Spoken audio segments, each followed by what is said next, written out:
Serious, eerie towns, disappearing diners, and creepy gas stations. What's your true, unexplained story of being in a place that shouldn't exist?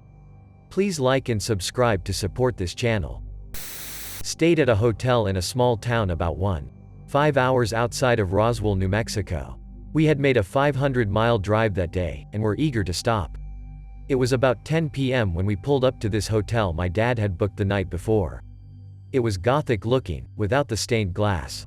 The entire hotel had this gorgeous dark blue wallpaper with a circular print in a rusty gold color over it. I loved our room on the 3rd floor, out of 4, because it had all wood floor and a kick-ass view of the desert from the big window. The hotel was basically one long hallway stacked on top of each other, 4 times. No turns of any kind. The entrance was in the center of the 1st floor, as were the front desk and convenience store. To the right, the simple eating area for breakfast. To the left was the elevators and what I assume the offices. They all had closed doors without room numbers. We get to our room and set our stuff down, then immediately go back to the car to find a place to eat. We found a simple diner still open, and ate there. It was about 11 p.m. when we got back to the hotel, up the elevators and into our room. My mom had had a bit to drink, and tipsily decided she wanted a Snickers bar from the lobby. My dad and I go back down the elevators, and get her candy and some other snacks. We go back to the elevators.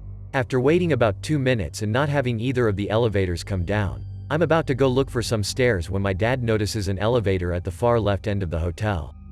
It's got a grated door, and looks a good bit older than the regular elevator, so we figure it's for service. However, it's open and the buttons work. The doors slink closed, and the old thing shakes it way up. We rise and pass the 2nd floor, complete with a grating buzz from the elevator. It goes up more, stops, buzzes its ugly buzz, and opens its grated door. But this is not our floor. First, the walls are not blue with gold accents, they're a solid piss-yourself pink. Second, there are no doors. The walls are totally smooth, no doorways or other alcoves, not even for the normal elevators. And on the wall there are paintings. Horses on the plains, children at a picnic, a portrait of a native family. Nothing particularly creepy, but it was clearly wrong. My dad and I step out of the elevator, and do a lap down and back the hallway. It's certainly long enough. I can't see any air vents or anything as well, and it feels very stuffy in there. As we wander and wonder at these halls, I can't help but shake the feeling we're being watched. After only a couple of minutes we get back into the service elevator and go back to the lobby. Just as we get off, it makes its grinding shaking noises and ascends. We go to the front desk and ask the lady about that floor, but she just looks at us like we were loons. It's late and we're tired, so we don't press the issue. We try the normal elevators again and they open to us immediately. My dad, ever the curious man, presses the buttons for the 2nd, 3rd, and 4th floors as well. The floors are all normal. Back in our room, my drunk mom is asleep at this point, so we just go to bed.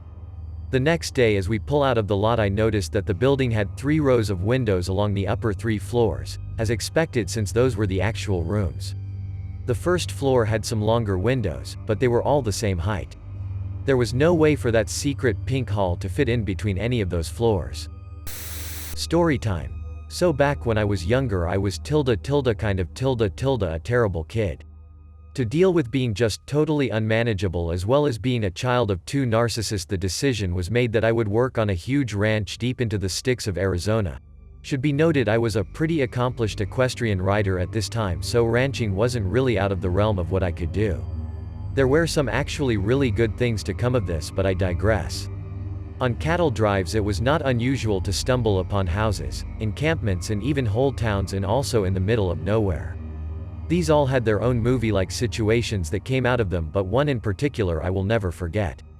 Here we are on another cattle drive, this time pretty far into it. We have been out in the desert, if I remember correctly, easily 3 or more weeks when we stumble upon this town in the middle of a canyon that is picture perfect. In addition, lo and behold, there is a diner. Like an old totally chromed out East Coast diner. We have not eaten anything really of substance for a while, and the head wrangler promised me a milkshake for my birthday.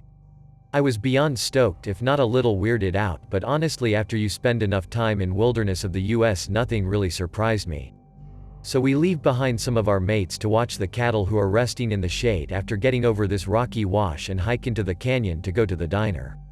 The second we set foot in the diner, the head guy, this older cowboy who is the head of all of us, grabs my arm. This place is packed and everyone is wearing odd clothing like stuff from maybe the 40s or 50s. My head wrangler, T, is a really tough guy who from ranching for his entire life had defiantly seen some shit. T grabs my arm, as I am just focused on milkshake and about to go grab a booth, when I realize everyone is just staring at us and there is a really strange feeling in the air. Now we were used to getting looks all the time from being smelly and dirty, but these people had these almost fear and or shock. T and the two others with us slowly backs out of the diner, dragging me in tow, and we immediately go back to our site and leave without a word. I was so confused I just went along with all of it. To this day I have no idea what that place was or if we stumbled through a time warp or what, but my wrangler told me later that night when we were away from them that he felt like we had stepped back in time. Like truly stepped back in time, and that place was stuck in some sort of loop, and if we stayed we would get stuck too. T never really spoke a lot, nor was he to be messed with. He also had a mean sweet tooth despite having almost no teeth, so for him to have reacted that way really shook me. I have no idea if what he told me is true. They were pretty rough guys who definitely teased and pulled pranks, but I will never forget the look of all those people in that immaculate diner. TDLR. Drove cattle because I was a shitty kid, found a time loop in the desert. Ooh, I finally have one. I hope I'm not too late. I was staying at a friend's place in the financial district in NYC. They were out of town, so I was babysitting their cat. At some point in the late evening I realized I hadn't eaten dinner, so I went out to find something fast.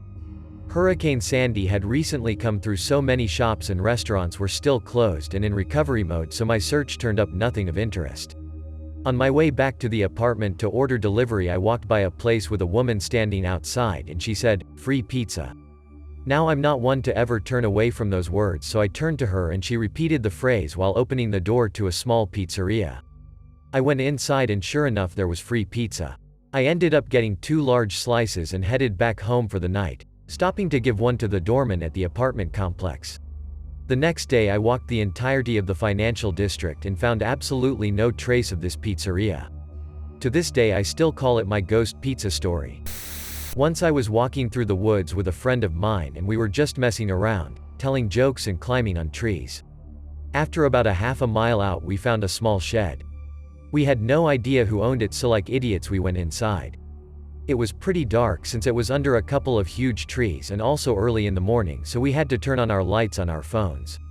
When we could see, we found a huge collection of pictures, all seemingly having no context. Some pictures of people, some of animals, and some of places. The pictures were from all around the world too. There were even pictures of the Colosseum and the Great Pyramid. They were all stuck on the wall with one piece of duct tape.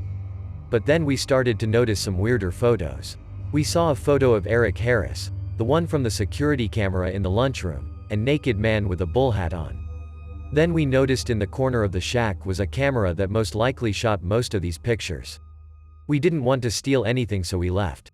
We told a couple of friends and they were interested, and we went back to the shack with them. But instead of finding the shack, we found a chair exactly where the shack was.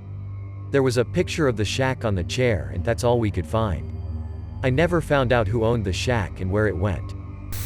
Hey, I can answer this. I don't think I've posted about it here. So, growing up, my parents were divorced. My dad lived on a decent chunk of land, with the house in the front. The backyard was a field surrounded by trees, woods on 2 sides, and an open pasture on the other. So, in the woods behind the house there was this little river that my brother and I would play in, and we had a pretty good path there. We even dug steps into the side of the hill. So, we mainly stayed there, but sometimes would go down river by where it opened up into the field next door. Well, one day we decide to go deeper into the woods instead of down the river. So we take our little day packs and head off. The brush was real thick, and was really slow going. So eventually my brothers is like, "Fuck this, I'm out," just because it was too thick and starting to turn into a swamp. Well, I keep going. Probably about a mile away from the river, I find this concrete pillar and surrounded by trees and shit. So, I do what any young kid would do and climbed up it. It was probably 8-ish feet tall, so it wasn't too hard. Well, on 2 of this pillar, there was a hole with metal rungs going down. I take out my flashlight and jump on in, 'cause why not? I get to the bottom, which felt like maybe 6 or 7 feet below ground. I could fully stand up, but didn't have much headroom, and it was a concrete rooms. I looked around and it looked like it was well used. A dirty sleeping bag, empty canned foods, candles, some yard ornaments that were stolen from us a few years prior, some books and a CD player. Freaked me the fuck out and I noped out real quick. It felt like I was being watched the whole way back to the river. Didn't tell anyone cause I was a kid, and never went back. We eventually stopped playing by the river because it started stinking like sewage really bad. We're pretty sure the neighbor was dumping shit near the river and it was seeping into the ground and water. Was driving through Illinois to get to Chicago about a decade ago with a group of friends and we stopped at a Taco Bell. The first thing we noticed was that the workers were acting very odd. Everything they said was monotone and rehearsed. After sitting in this fairly busy restaurant for a bit, we kind of all just looked at each other at the same time as we realized that none of the conversations happening around us made any sense. The people were speaking, and it was English, but the sentences weren't logical. They were just saying words at each other. We didn't say much about it until we got outside, at which point we all freaked out and confirmed each other's experiences at once, and got the fuck out of there. We jokingly refer to that place as the NPC training center, since the people didn't seem to be real, or they were learning how to be human or something. Still freaks me out. Edit. Yes, I believe the orders were all correct, which I guess just ups the creepy factor. Edit 2. We were young and actually pretty straight edge at the time. None of us were high or anything. When I was small, I went to check out a local graveyard. It's not as weird as it sounds. There was Norman art and scattered human bones. These are neat when you're 10. Anyway, I'm cycling in there. And I see like 4 guys in Ordnance Corps gear. Walking from grave to grave. Before I had much chance to investigate, 2 soldiers pointed their rifles and told me to leave. So I headed back home and told my mom what I saw. Bomb scares happen every once in a while here in Cary as they find ammo from the Civil War, so me, mom, dad, brother, decided to go drive down. This is only a few minutes after I was there. We turn into the junction and that's all I remember. I wake up in a field next to the graveyard. My head hurts so much. After realize where I am, I begin yelling out for my family. And I hear replies from over by THW graveyard. Hoping over the wall, I see my brother lying the wrong way over a bench and my dad coming out from the abandoned church. He says he was sitting against one of the walls. We go over to the car, which is haphazardly in the middle of the car park. And my mom is slumped over the wheel. When we wake her up, she jumps back with a panicked look on her face. She yells at us to get into the car and we speed off. When we get home, we start talking about what happened, and my dad and my brother all remember nothing past the junction. My mom remembers past that the junction. She says she saw something. There was a bright white flash. And there was nothing. It still freaks me out just thinking about it. If anyone can provide any info as to what might have happened, I'd love to hear it. When I was 14, I was driving home with my family one night through the Blue Ridge Parkway. Nothing but a lot of trees and rock faces lining the road. We came around a curve and face to face with a large tunnel archway. It was daylight on the other side and there were visible buildings. Big ones. We weren't going fast and all had time to get a good look at it as we drove by, so I know it wasn't a hallucination. Also, my father has no imagination and he saw it too. Mind you, we were in the middle of nowhere on the Blue Ridge Parkway. This was back at '94 and portable HD projectors weren't really a plausible explanation. Besides, it was clearly a tunnel, or maybe an archway. The perspective moved parallax as we passed. Closing parenthesis. We turned around to investigate the area again, but when we did there was nothing there but a rock face. My dad said not to tell anybody about it or they would haul us away. It's done a good job of sticking in my head for 24 years though. Once, as a kid, we were driving back from a family vacation down in Georgia. Pretty mundane, as we had gone there often to visit family.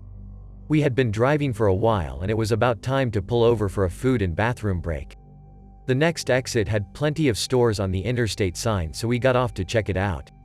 When we pulled off the exit, we got a look at the area and it was surreal. Everything was just in ruins. The Taco Bell, the gas stations, all of them were shredded piles of rubble.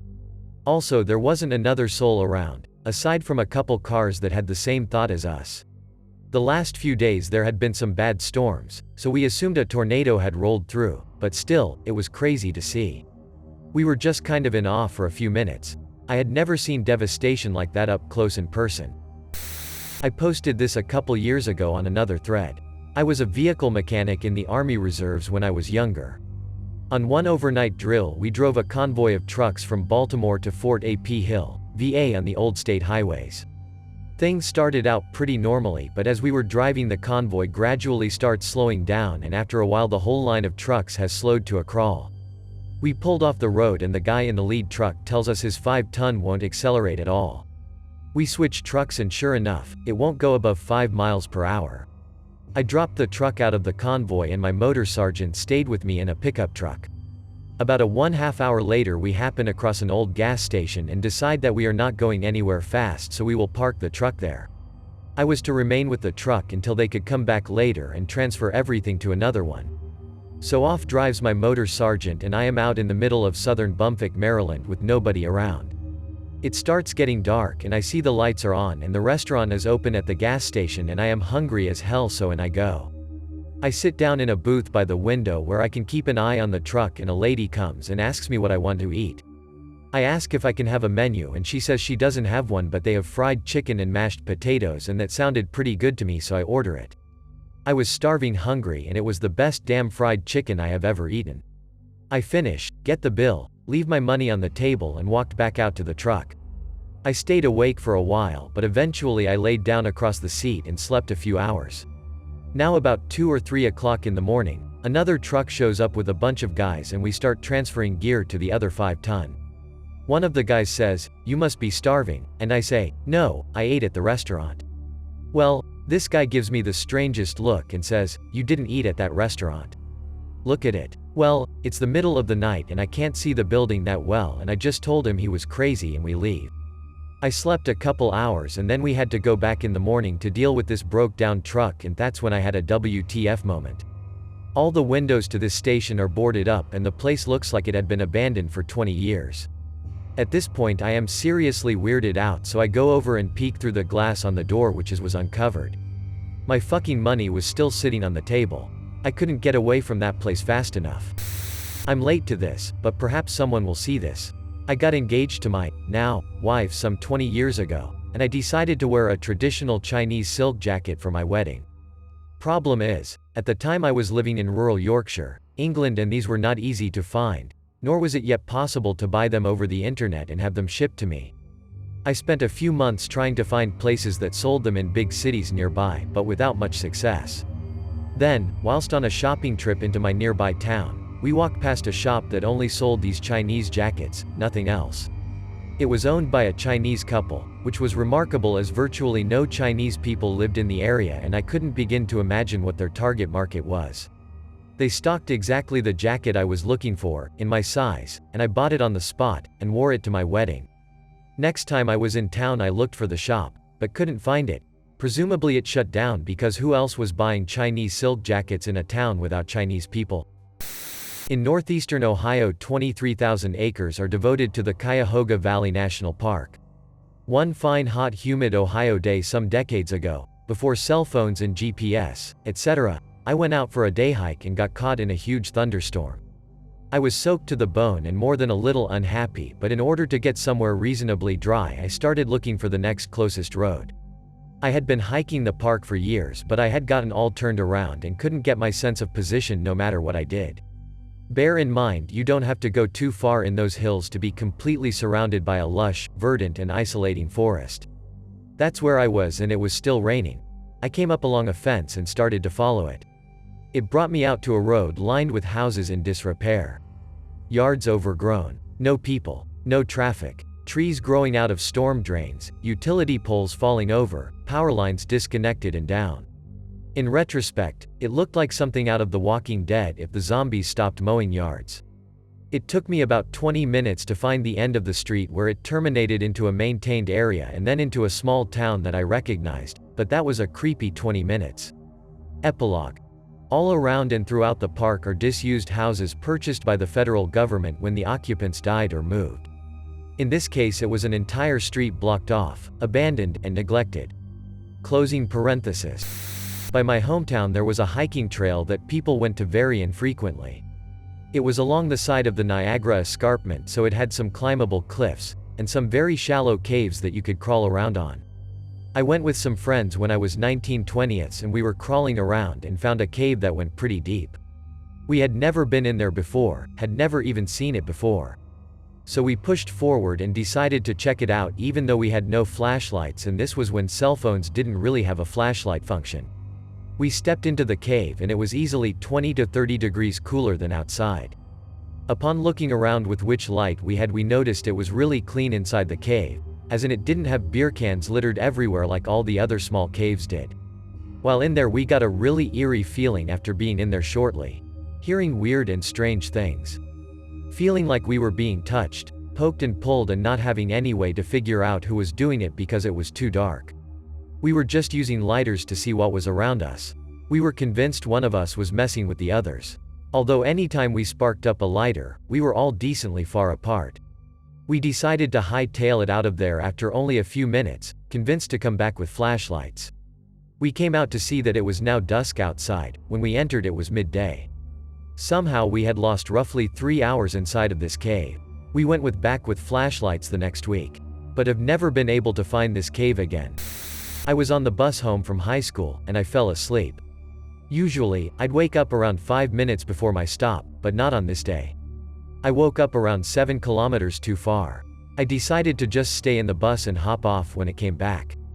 Now, between my little shitty town and the slightly bigger town where it turned back around, not many other stops where, with around 80% of the trip going through the woods, there was not much chance of anything exciting happening. Suddenly, the bus pulls over to a bus stop in the middle of a forest with approximately 10 kilometers to the nearest building. And a guy steps on. I know this guy. He's an old friend from my Danish boarding school. He does shrooms and other hallucinogens. I hadn't seen him since the boarding school, and I rarely saw him there even. He kinda just chilled when he was around, and did who knows what when he wasn't. But he got on the bus at this bus stop, and sits next to me. I'm just happy to have someone to talk to, and only thought about the weird bus stop afterwards. Anyways, we get to talking and catching up and such. I tell him about the missed stop, and my plans to stay on the same bus because the Danish public transport system really fucks over the small towns. We have a single bus route going through our town, around 1 departure every hour, sometimes skipping over so it would be 2 hours, and according to the bus plan I found on the internet, there would be no other bus coming back from slightly bigger town. Next town we enter and the bus stops in, he points out the window, and asks, "Isn't that your bus?" It was, indeed, my bus. That wasn't supposed to be there. But I took this other bus back home, and was alone once again. I started thinking about how the fuck my friend got on the bus in the middle of the woods, and decided to keep a lookout for the stop. Didn't see any stops between my town and the next, which was the stretch he got on. I've taken the same bus that direction multiple times since, always looking out for that stop. Not once have I seen it. Neither have I seen my pal since then, and I'm starting to think he might be some sort of good mysterious hallucinogen god, and I no longer dread missing my stop on the bus.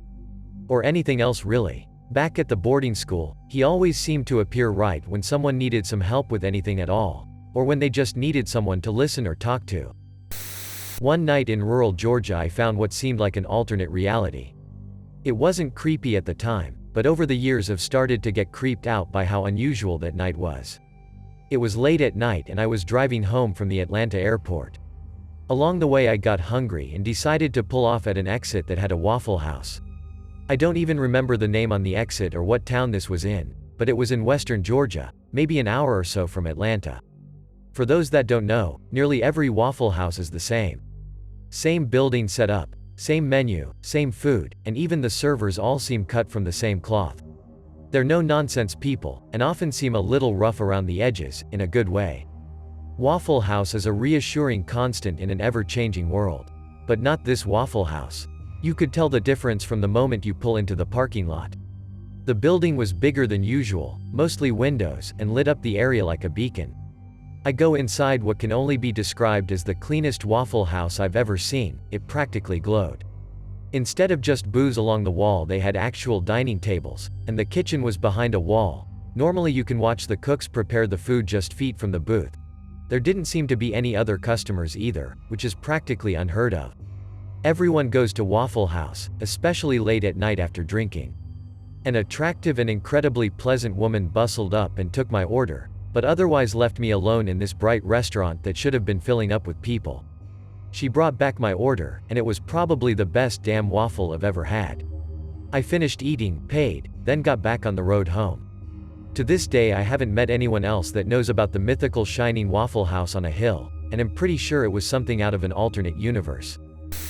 My story is less creepy than it is odd, and I've posted it before so you may have seen it. When I was 13 years old, I bicycled the Natchez Trace Parkway from Mississippi up to Nashville, Tennessee with my dad over the course of a week. As much as I know I complained about the difficulty, it was a great trip with some amazing bonding. I still can't believe my mother let me go. This would have been late 90s. The most interesting story on the journey comes from the day from Belmont, MS to Waynesboro, TN. The previous day we had ridden further than we expected, 92 miles, because we couldn't find a motel room, and weren't biking and camping on this trip. Probably my mom's plea. Needless to say, we were a little tired from the previous day. It's a good 75 miles to Waynesboro, but we had a motel tour guide of the trip that said a small motor lodge would be available. The terrain was rolling hills, and they got more difficult after we crossed the Tennessee River in northwest Alabama, so we were ready to be done. We got off the parkway, and went about 4 miles west. This little place wasn't actually in the town, it was just an old motor lodge along US 64. It looked straight out of the 50s, and had one pickup and one semi-bobtail parked out front. It looked closed, and we were a little worried. There wasn't anything else listed in our guide, we were dead tired, and no one lives in this part of Tennessee. But we walked in and sure enough, a couple was at the window and ready to get us a room. In fact, they even had a small diner that they were trying to get open, so we were welcome to join them for dinner. Awesome. You better believe we want to have dinner with you. We took a room, and we were in fact the only ones there besides the trucker. We opened the door in. What a shithole. For starters, the walls were that old faux wood board and had seen better days. The carpet was orange shag from probably the 50s or 60s. Maybe original to the building. The beds were hard. Oh, and it was about 95 in the room from the day's heat with no AC turned on, which is perfect for after a long, hot bicycle ride. TVs had rabbit ears and got about 5 channels. This was 1999, mind you. There was a huge old window unit that we turned on ASAP. Took cold showers to get feeling normal, while the other hung out outside, with the door open, and went to dinner to let the room cool off. No traffic on this road. Hardly a sign for the town a few more miles up the road. Back in the office diner, the lights outside were now on and it was obvious we were the only ones in for dinner. Food? Not that good, but you'll eat anything after a workout of 75 miles. But the folks who ran the place were just wonderful. A husband and wife, they had bought the motel days prior and were trying to get it running again. Would have been closed if we were there a few days before. They were keeping the old place open while they started to redo rooms and get the diner running. They talked about the place and how they wanted to start something like this, and how they hoped it would go. They were really interested in us as well, and probably listening for the tourist aspect of what we were doing on the bike trip. The gentleman said that he thought they could get some folks to the diner by introducing a karaoke night. He had just bought a machine and had it hooked up to a TV, but it wasn't working and he couldn't figure it out. I offered to give it a shot, and I don't know exactly what I did, but in a couple tries it was fixed again and he sang a song. And then the power went out. The couple brought out some candles, and said that this had already happened to them twice now, but it wasn't them and they didn't know why it kept happening. We all talked in the dark for a bit, and then we said our good nights. Went back to our room, and it was still hot. My father and I talked about the place and he said that there was no way that their idea was going to work, but it was too bad, because they were nice people. Went pretty much straight to the uncomfortable beds. Power came on at some point before midnight. Next morning, we had a pretty good breakfast at the diner, and the couple was so apologetic. Nah, it happens. We were happy they were here. We wished each other luck and left out after that. A few days later after we got to Nashville, and took a bus back to get our minivan to go home, we stopped by again, just to say hi. Place was closed up and locked up. No one there. I've tried to look up the place again, but it's been long since demolished. I know the place failed under those folks, but they tried something, and they were gracious hosts. TL. DR closed before us. Closed after us. Open for us, a story of odd hospitality. Late to this party, but that's okay because this story still makes me, my college and my parents' house were a 5:25 to 5-hour drive from each other. I made the drive probably 25 to 30 times over the 4 years I was in college. But one time, as I was driving home, I realized I already at the halfway point town. I hadn't left school in time for that to happen. So I looked at my car's clock, 6:30. I looked at my watch, 6:30. I looked at my phone, 6:30. But I had left school at 5:30. I started to doubt that was correct, but then I checked the text I sent to my parents to tell them I was leaving school and confirmed that I left at 5:30. There had been no time change, DLS or crossing time zones, so I really started to think about it, and the last time I could remember seeing was a turn that I had never seen before, and oddly thinking that it might cut down on drive time. This is a really simple state road system. After that, the last thing I could remember was seeing a gas station with a very particularly painted semi parked in the parking lot. And then nothing for a long time. And then looking at my clock and realizing it was 6:30. To this day, I could draw you a picture of what the road branching off that I took looked like, and I could draw you a picture of the gas station and the semi-truck. But I have no idea how I ended up making it about an hour faster on a road that most certainly does not exist. This happened my junior year, so I had already made the drive many times, had never seen the road, and made the drive many more times, only to never see the road again. The road exists on no map, and it's big enough that it would have to. That night, I made the rest of the drive seriously not understanding how it happened, how I blanked out, or how I was early. When I arrived home early, my parents were surprised because they were expecting to have to stay up later to see me. I told them what happened and they didn't understand, which is understandable. I just want to know where or what that road is. My brother and I were living in Chicago. We had to get to Panama City Beach for my cousin's wedding the next day. Naturally, we flew. Our first flight was to Atlanta. Seemed to go pretty well. We were only slightly delayed in taxiing. Atlanta's airport is pretty big. But with some light jogging, my brother and I made our way to the gate. We were there with 5 minutes to spare. Unfortunately, the plane had already left. I guess they were. No way were we posting up, checking out early, and trying to make it. Do me a favor and look up the fastest route from Atlanta to Panama City. That's, basically, thanks stupid ass Hertz Garmin, what we took. My brother and I decided to split the drive into 2 shifts, since it was already about 11 p.m. once we got our rental car, and we were both exhausted. He took the first shift and I nodded off to sleep. Somewhere between Atlanta and Columbus, a deer came out of nowhere and struck our car. It slammed the entire driver's side panel. My brother was, needless to say, scared shitless. He immediately asked me to take over, which I obliged, because what in the fuck, a deer hit us. I then proceeded to go through Columbus and enter Scooby-Doo County, apparently. We had to stop for gas. I should have fucking stopped in Columbus. Instead I picked a shady town, half destroyed, covered in thick fog. I passed a defunct diner, a bail bonds place, and some other indistinguishable small businesses before finding the gas station with steel bars across the windows. My brother was still asleep as I got out of the car. I get out and start filling. I needed to pee, but fuck going in that place. Could barely see across the street I just came in on. I do a double take and there's a man with a beat-up cowboy hat and coveralls just sort of standing there under the light of the convenience store. "Watch her doin' out so late at night," he said. Seemed nice enough. "We just hit a deer. We're driving to Panama City for a wedding," I replied. "No shit? Did it leave a big old dent?" He moseys over toward the car and starts inspecting. Makes a couple whistling noises and shit. My brother stirs awake and sees the man. He's startled but luckily doesn't start screaming or anything. The man comes a little closer to me once he hears the click on the pump. "Well, guess ya. Better be on your way," he said in a lower voice as he stepped toward me.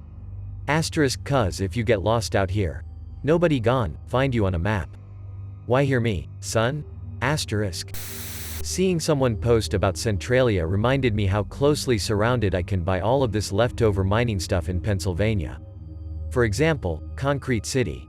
Not sure of the exact history, but I know Concrete City was a tiny town where houses were hurriedly made out of concrete to house miners and their families. Once the industry died, the place was abandoned and now it's this creepy little place in the woods. When you first go there, you definitely get the sense of that abandoned feeling. If you go there enough, it wears off and a lot of people use it as a paintball course. Not just one, but there's a whole lot of places in rural NZ that will scare the shit out of someone who isn't used to it. Hell, even some of my Kiwi friends would sometimes be like, fuck no, I'm not hiking out there with you guys, good luck. If I had to choose one, we were doing a 5-day hike, had pretty good maps and directions. Now there's a lot of nationally funded huts throughout the island, very well marked. We found this one random hut that was definitely not on the maps, with a bunch of older guys just hammered partying inside. And this was way out of where these guys could have just walked up from town to party in for the afternoon. No gear whatsoever, just the craziest looking 60+ guys hammered in this random unmarked cabin. When we came back by later, the place was absolutely empty and musty, so they packed up their trash and stuff, but it still seemed all gross and dirty. We were all kind of baffled. Did we actually meet all these crazy hillbilly old men partying in the middle of nowhere? They obviously weren't going up there to clean it up, and where the hell did this cabin even come from just in the middle of these mountains? And how did they just randomly hike up there with cases of beer and booze and speakers? I've posted this before, but it's still my best, so I have to share. Middle of nowhere rural PA, heading to a state park known for stargazing. It's always a very long drive even though it's not that far because it's all windy, narrow mountain roads and very dark, so 30 miles per hour max speed. We're on a main road, about 1/2 hour away from the usual turn when I see a sign telling us to turn left to get to that park. They were connecting a couple of roads and the local news said it'd be a shortcut to the park from this main road, so I assumed it was finished and we'd stumbled onto it. This is important later. We turned left to take the shortcut and almost immediately regretted it. In just 2 to 3 miles, we'd gone from beautiful, quaint countryside to some creepy dilapidated town. I see a fire up ahead to the left, near a fork in the road. As we get closer, it appears to be an enormous bonfire surrounded by wrong turn type mutants. There were some shitty campers and a couple of beat-up trucks parked around them. The houses looked like tar paper shacks or the oldest, cheapest unmaintained hunting cabins you've ever seen. The whole scene was depressing and creepy. Something felt really off to me. They were all guys and all dressed like old-timey prospectors or something. Looked like the mountain men guys on that show who hunt Bigfoots and such, except super menacing and evil. About 15 to 20 guys, no women or children in sight even though it's only 7 to 8 p.m. As we approached, they all stopped talking and turned to stare at our vehicle, then a bunch started walking towards the road. I was suddenly consumed by this overwhelming feeling of dread and scared for my life. Before I could say a word, my husband floored it, probably doubling our speed, and swerved around the creepers as we flew up the hill, taking the fork on the right. He was white-knuckling it and slowed as soon as the fire faded from my sight, but I was terrified that they'd come after us. We drove in silence for a few miles, then he said something like, "I don't fucking know what the fuck that was, but it wasn't fucking people. Where the fuck are we?" The whole thing was so frightening, but I couldn't really express why I was terrified, I just was. My husband is never afraid of anything, real or paranormal. We've explored a number of haunted sites and he's totally unfazed by everything. He gets happy and excited when I'm ready to have a heart attack and pee myself. So the fact that he was freaking out scared me more than anything. We eventually made it to the park but didn't stay long as we were both tired and still on edge. We took our usual route back, avoiding the horrifying shortcut.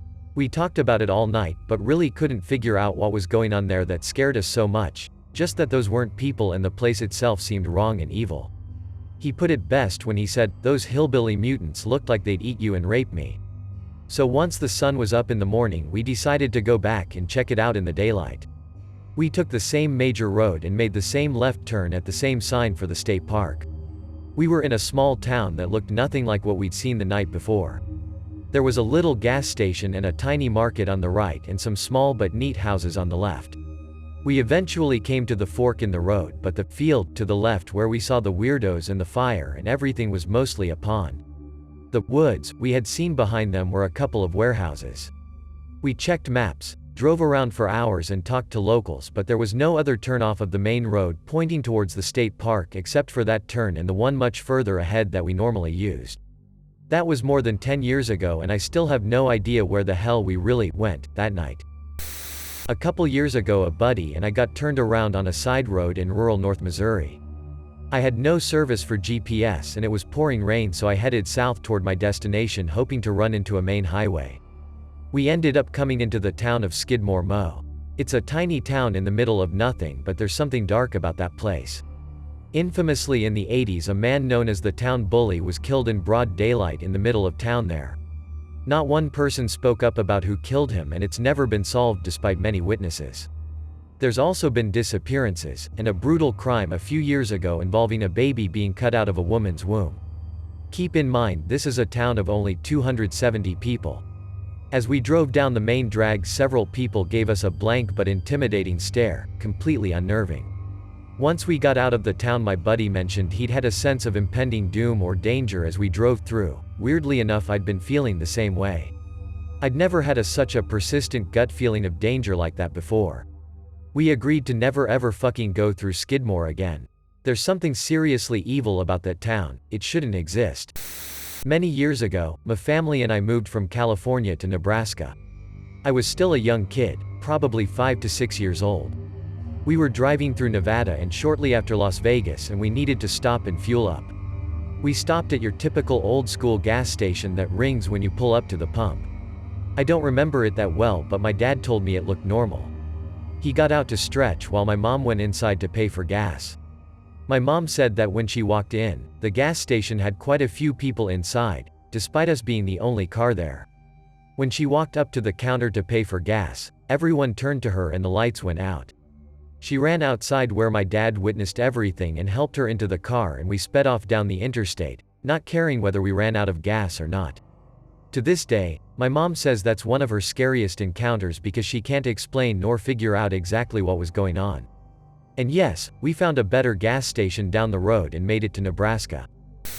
My story is a little smaller. A house that I grew up in Tennessee had 2 rooms that I used to play in that don't exist. In the downstairs, there was a larger open space that just about ran the length of the house with rooms splitting off of it. There was a bedroom with a sliding glass door to the outside, a mostly unfinished bathroom, another spare bedroom, and a laundry room. However, growing up, I regularly played in another spare bedroom and a storage room down there that don't exist and my parents could never find, so I confused the hell out of them. To the right of the second bedroom was an empty-ish third one. It had a spotted blue wallpaper and wall cover in floor-length mirror, like the peach room to the left. There was a large bed and in-wall shelving, but that was about it, unlike the peach room to the left, which my mom used for her storage. Of the 2 non-existential rooms, I could find this blue room the least often. When we were packing to move, I left a box of my toys in this room and was unable to find the room again to retrieve it. The storage room would pop up next to the laundry room, where there was absolutely no room for it. It was a large room with multiple standalone metal shelves with boxes of junk. I pulled an old sterling silver vanity set out of this room, with a mirror, brush, and comb, which confused the hell out of my folks because they couldn't know where I got it. I also got an old book in Hebrew out of here. White paper back, a bit large, with a color-printed front. My folks, again confused, just gave it to a woman at their church who could read it. So, yeah, weird disappearing, non-existent rooms. I clearly remember them and I absolutely got things from that storage room, but no one else could see them, and I couldn't even find them all the time. Oak Ridge, TN, in a 2-story house with woods and a small mountain behind in. Sorry, can't remember the street.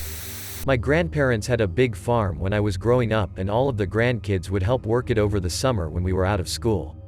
Anytime we saw a rabbit we were supposed to get it with the hoe or grab the shotgun. I was around 12 or so when I saw a little rabbit in the beans and I didn't want my grandfather to see it, so I tried to chase it off. Followed it into the brush on the land, and for whatever reason I just kept following it because usually I'd lose sight of them pretty quickly once they hit the brush. Kept following it until I found what was clearly an old barn ruin. These are pretty normal to happen upon where I'm from and they're fun to look around inside, so I went in.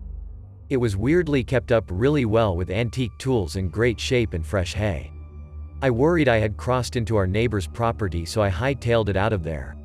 I asked my grandfather about it and he said our land went way far past what I had described, and I couldn't have left our land in the short amount of time I was gone, so he followed me out there and we couldn't find it. I checked every summer I worked there and never found it again. Not creepy, but it always drove me crazy where that stupid barn went. I've been telling this story for years and honestly don't even know what I think of it anymore. All I can say is that this is exactly how it happened, even though as an older adult I have a hard time understanding how it happened. In high school, a friend of mine and I were bored and decided to just keep driving up a local road, NY Route 22, past where we normally stop and see what happens. This was before GPS etc. We drive for 2 hours just bullshitting, but also we see a number of strange things, like what must have been 50 people playing soccer in a supermarket parking lot at 1 a.m. A group of teens walking in the middle of the road that stopped our car by standing in front of it to ask for directions to a party. Eventually we see signs for Albany, which is a good 3 hours frock where we live, and start to realize we went too far and want to turn back. Again, this was before GPS, so our plan was to just make a left turn and look for any highway. Any highway going south will take us back to NYC, and we figure eventually we will find one or some signs to one. After a while we see a sign for Beauty Pageant 1969 Memorial Highway and get on. It is not really a highway but more of a 2-lane road with no stoplights. We start to get really freaked out and wonder where we are. All along we don't see any gas stations or businesses to ask for directions, but we do pass an extremely scary mountain road which, no joking, was called Bloody Hill Road.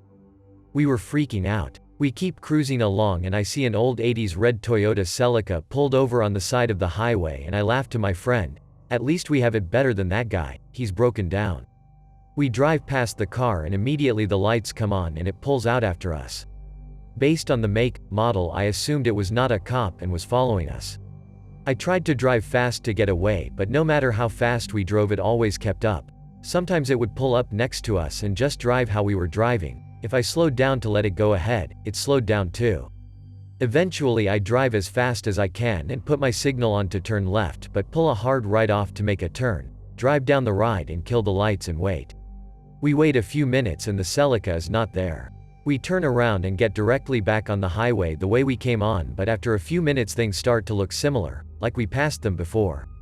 Eventually we see the same on-ramp sign to Beauty Pageant 1969 Memorial Highway, and then miles up the road we see Bloody Hill Road again. We see the spot where the Celica was, we see buildings we recognized. Somehow after escaping the Celica we ended up about 40 miles back to where we started but never traveled backwards.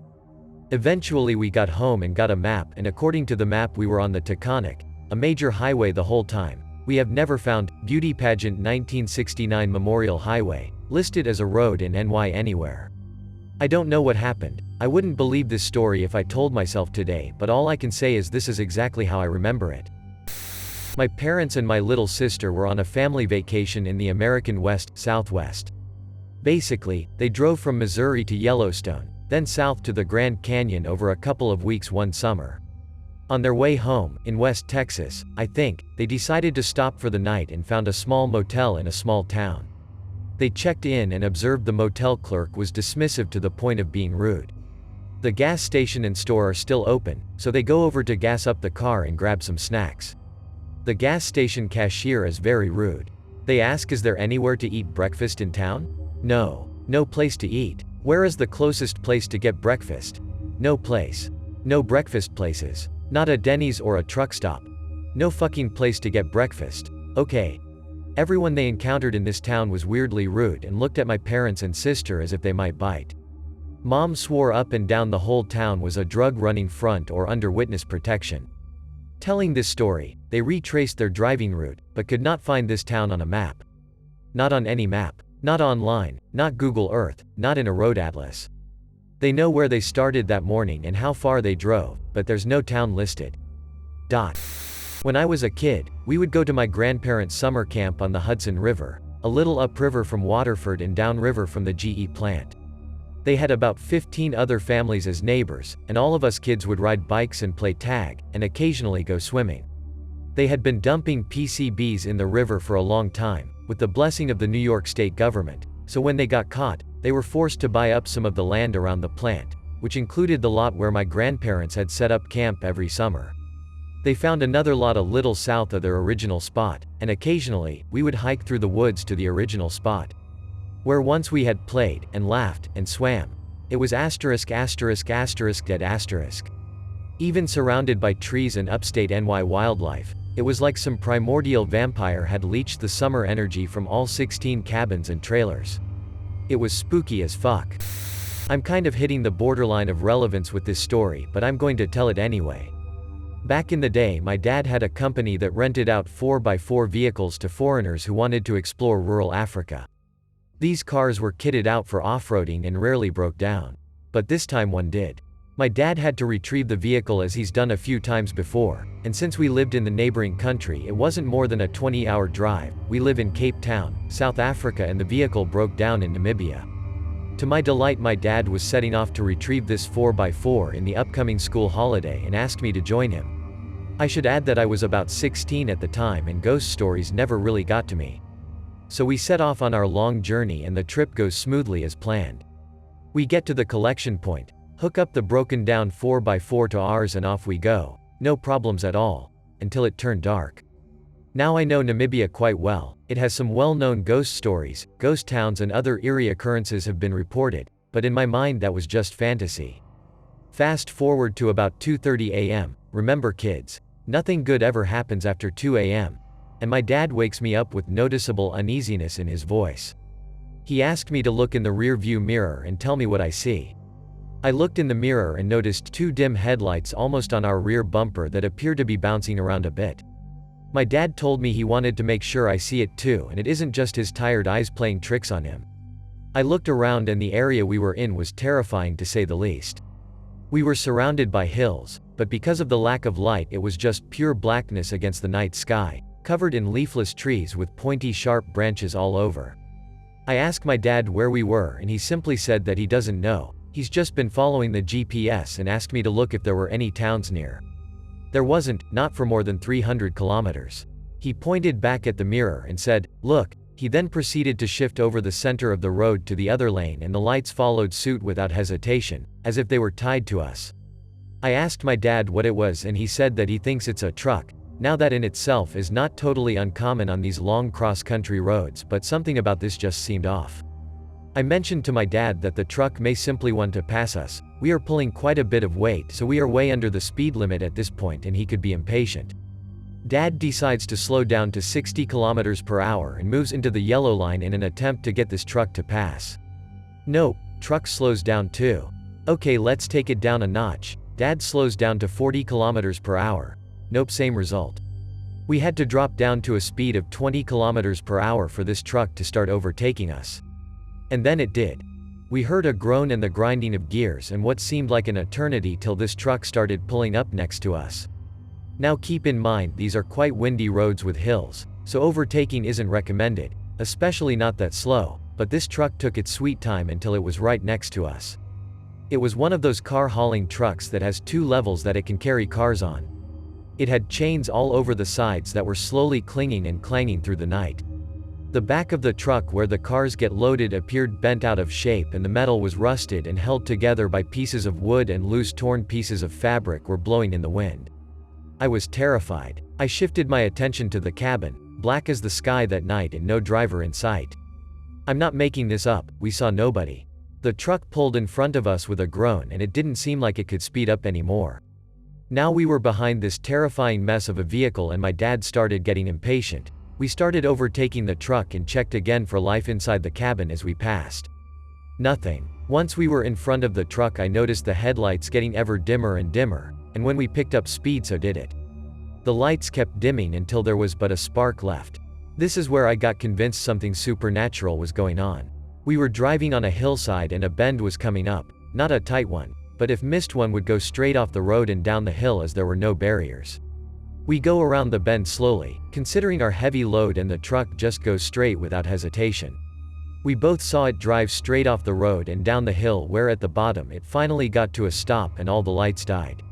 We stopped at a rest stop for the night and head back there that morning to have a look if anyone was hurt or if the truck was there. It wasn't, and there were no tracks or broken bushes where we saw it go off the road. One time I was hiking around Arkansas with my wife and lost track of time. We ended up being too late for a camp spot at our intended place, so we had to search for another one. Eventually we found a sort of ranch where the owners often let campers stay who had nowhere else to go, so all was good. It was a bit crowded with other campers, so we had to ask these college-age kids if we could camp next to them on their spot, and they agreed. The kids were nice and even helped with our tent, but kept us up later than we wanted because they were loud and getting wasted well into the night.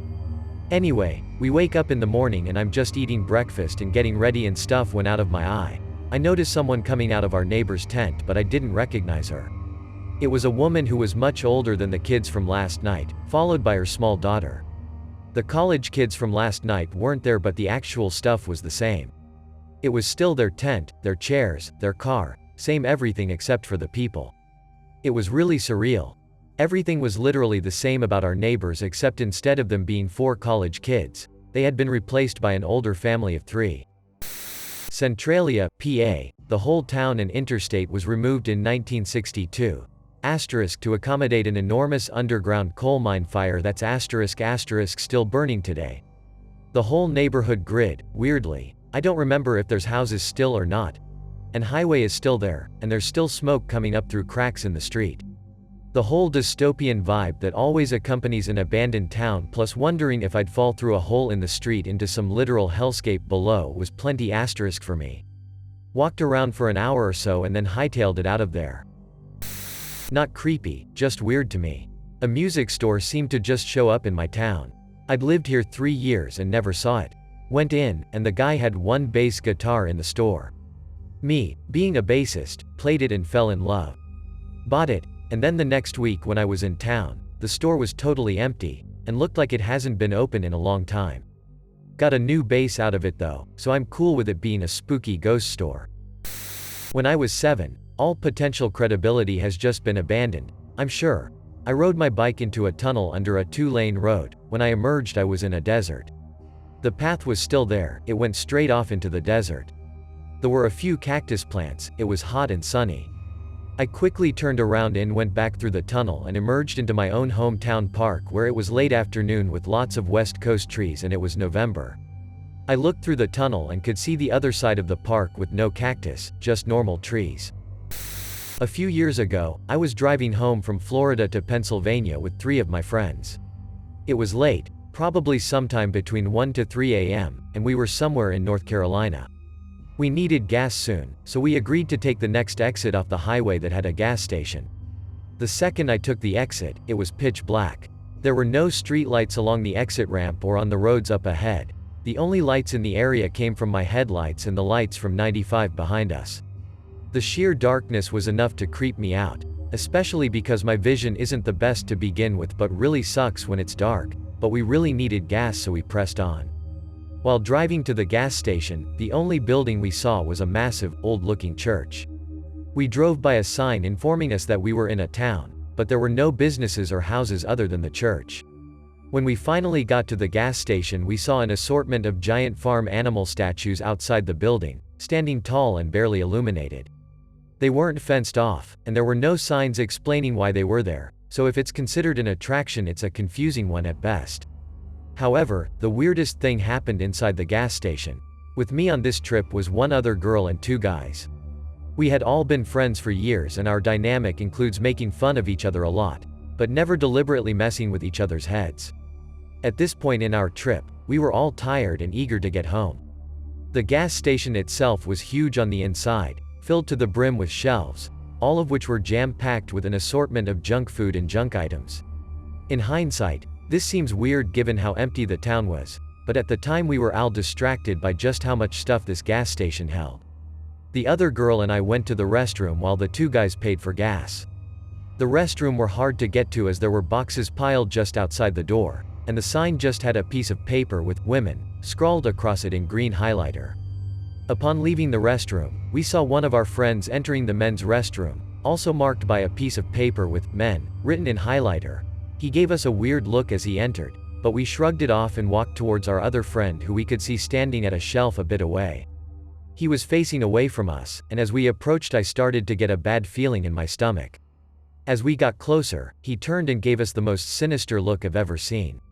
Alarm bells are going off in my head at this point, and my female friend and I proceed to the car, unsure of what to make of the interaction we just had. The second we stepped outside and looked towards the gas pumps, we saw the same 2 friends we had just seen standing behind us. The one who was entering the bathroom was leaning casually against the car, while the one who gave us a sinister look was finishing up pumping gas. My female friend and I were dumbfounded and asked them how they were standing in front of us when they were both just behind us a few seconds ago, and they looked at us like we had multiple heads. After paying for gas, the two immediately went back out to the car, as the gas station gave off too weird of a vibe to wait in there for us. Sufficiently creeped out, we piled back in the car and noped the fuck out of there. I'm not sure why we saw two of my friend's doppelgangers in a gas station, or why the doppelgangers seemed to be in such a pissy mood, and I'm really not sure why the gas station had a collection of farm animal statues outside of it. I'm pretty content never going there again though, that place definitely should not exist. About 6 years back, my mom, my brother and me took a road trip from SoCal to Seattle. We stopped at couple places along the way to make it a long trip. The way back we're driving through Oregon and it starts snowing. It's about midnight, so we decide to get a room, spend the night and head out back in the morning. We see this really ugly sign off the freeway saying hotel next exit, so I take the exit and head up. It goes up a hill and back down and it's just a huge clearing. Small little motel, there's cars there, looks full. It's like a bunch of bungalows all closed off and split into rooms. The cars all are parked in front of the rooms except like one room. I go up to the middle bungalow door where it says office. I walk in. Some guy come out the back and he was obviously sleeping and I had woke him up. I ask for a room and he says, "Hold on man, let me handle something in the back real quick." The guy lets out this massive gnarly fart. Stars low and ends high. Pretty sure he had to wipe after that one. I start laughing and he walks back in and gets mad I'm laughing. Gives me the key and my mom and bro all go to the room for the night. Next morning it's about 7 a.m. and we hear people outside the room. It's loud and a lot of people. I look out the window and no one is there. Not a single person, but we can still hear them. We got ready and left at about 7:30 in the morning. We can still hear people but still don't see anyone. We walk outside and it's nothing but old cars parked there. Rusted out, some sitting in cinder blocks, some no windows. I go to the office and a different guy than the gnarly fart guy is there. He keeps asking if we're sure we don't want to stay another night. I say no and we get in the car and remembered we saw a McDonald's like an exit or two back. So we backtrack, get breakfast and we start heading back home. On the way back we pass a sign that says no facilities next 20 mics or something like that. We don't see the bootleg sign we had seen the night before. After that we made sure we only stayed at big motels off the freeway. *1. There is a town right near me in Pittsburgh, Pennsylvania, Lincoln Way in Clairton, PA, where a whole street full of families disappeared overnight back in the 70s. Everything, bills, food, clothes, etc., was left behind, no trace of them to this day. You can go on Google Maps and look it up. The houses are abandoned and almost closed off from the rest of the town. *2. There was another instance that I'll never forget.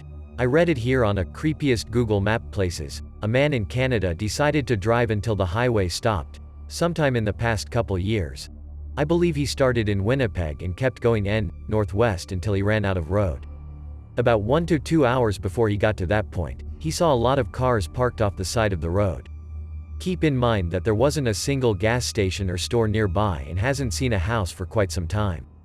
There was a lot of about 30 to 35 cars, old cars, wanna say from the 50s or 60s, and in the distance he saw a cavern entrance that was faintly illuminated by light. He noticed the tail end of a group of people dressed in all black walking in. No signs were around advertising it and he said he couldn't find anything about it on Google Maps. He posted this a year ago, and that trip was even further back from that.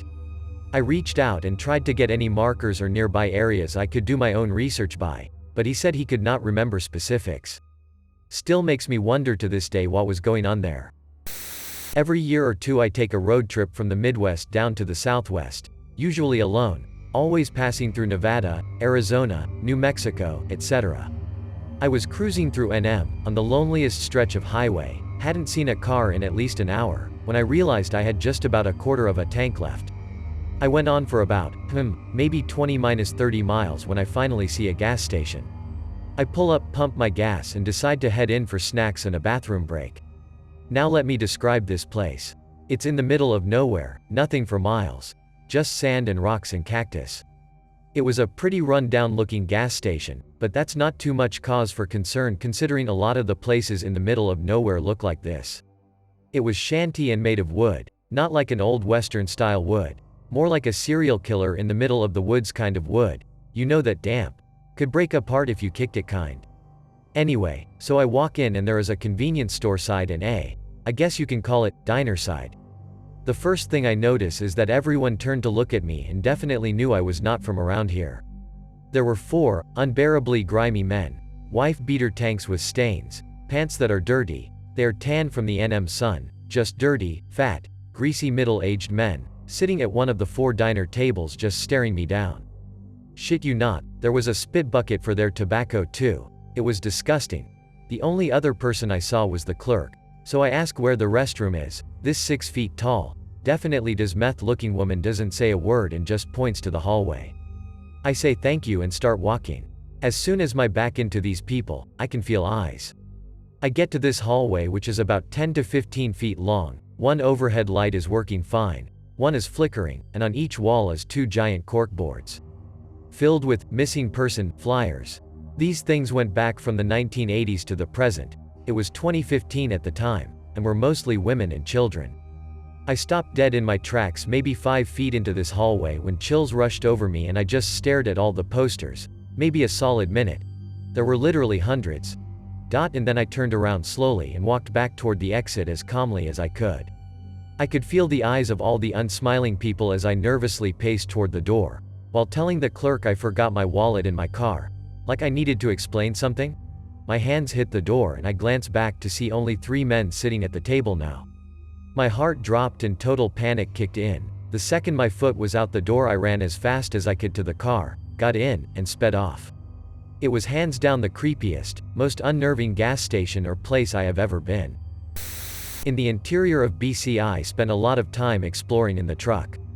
Found loads of abandoned buildings and cabins, but the coolest place that a friend showed me was an abandoned hippie commune deep in the forest.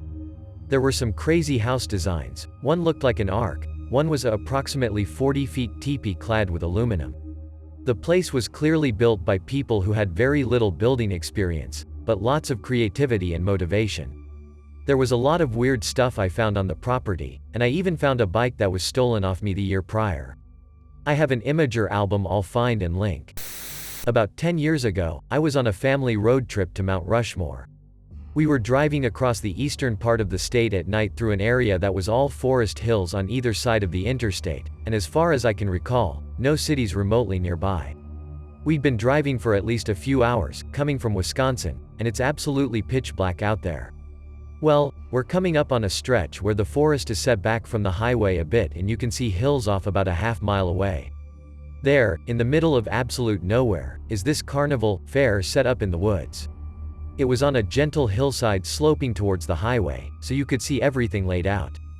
Tents, a Ferris wheel, miscellaneous other rides and stalls, things like that. Not massive, but I'd say it was your typical local fair. Except, in the middle of the night, in the middle of the South Dakota forest, nowhere near anything. It had a faint greenish neon glow to it and the typical fair design made it seem like it was straight out of the 1950s.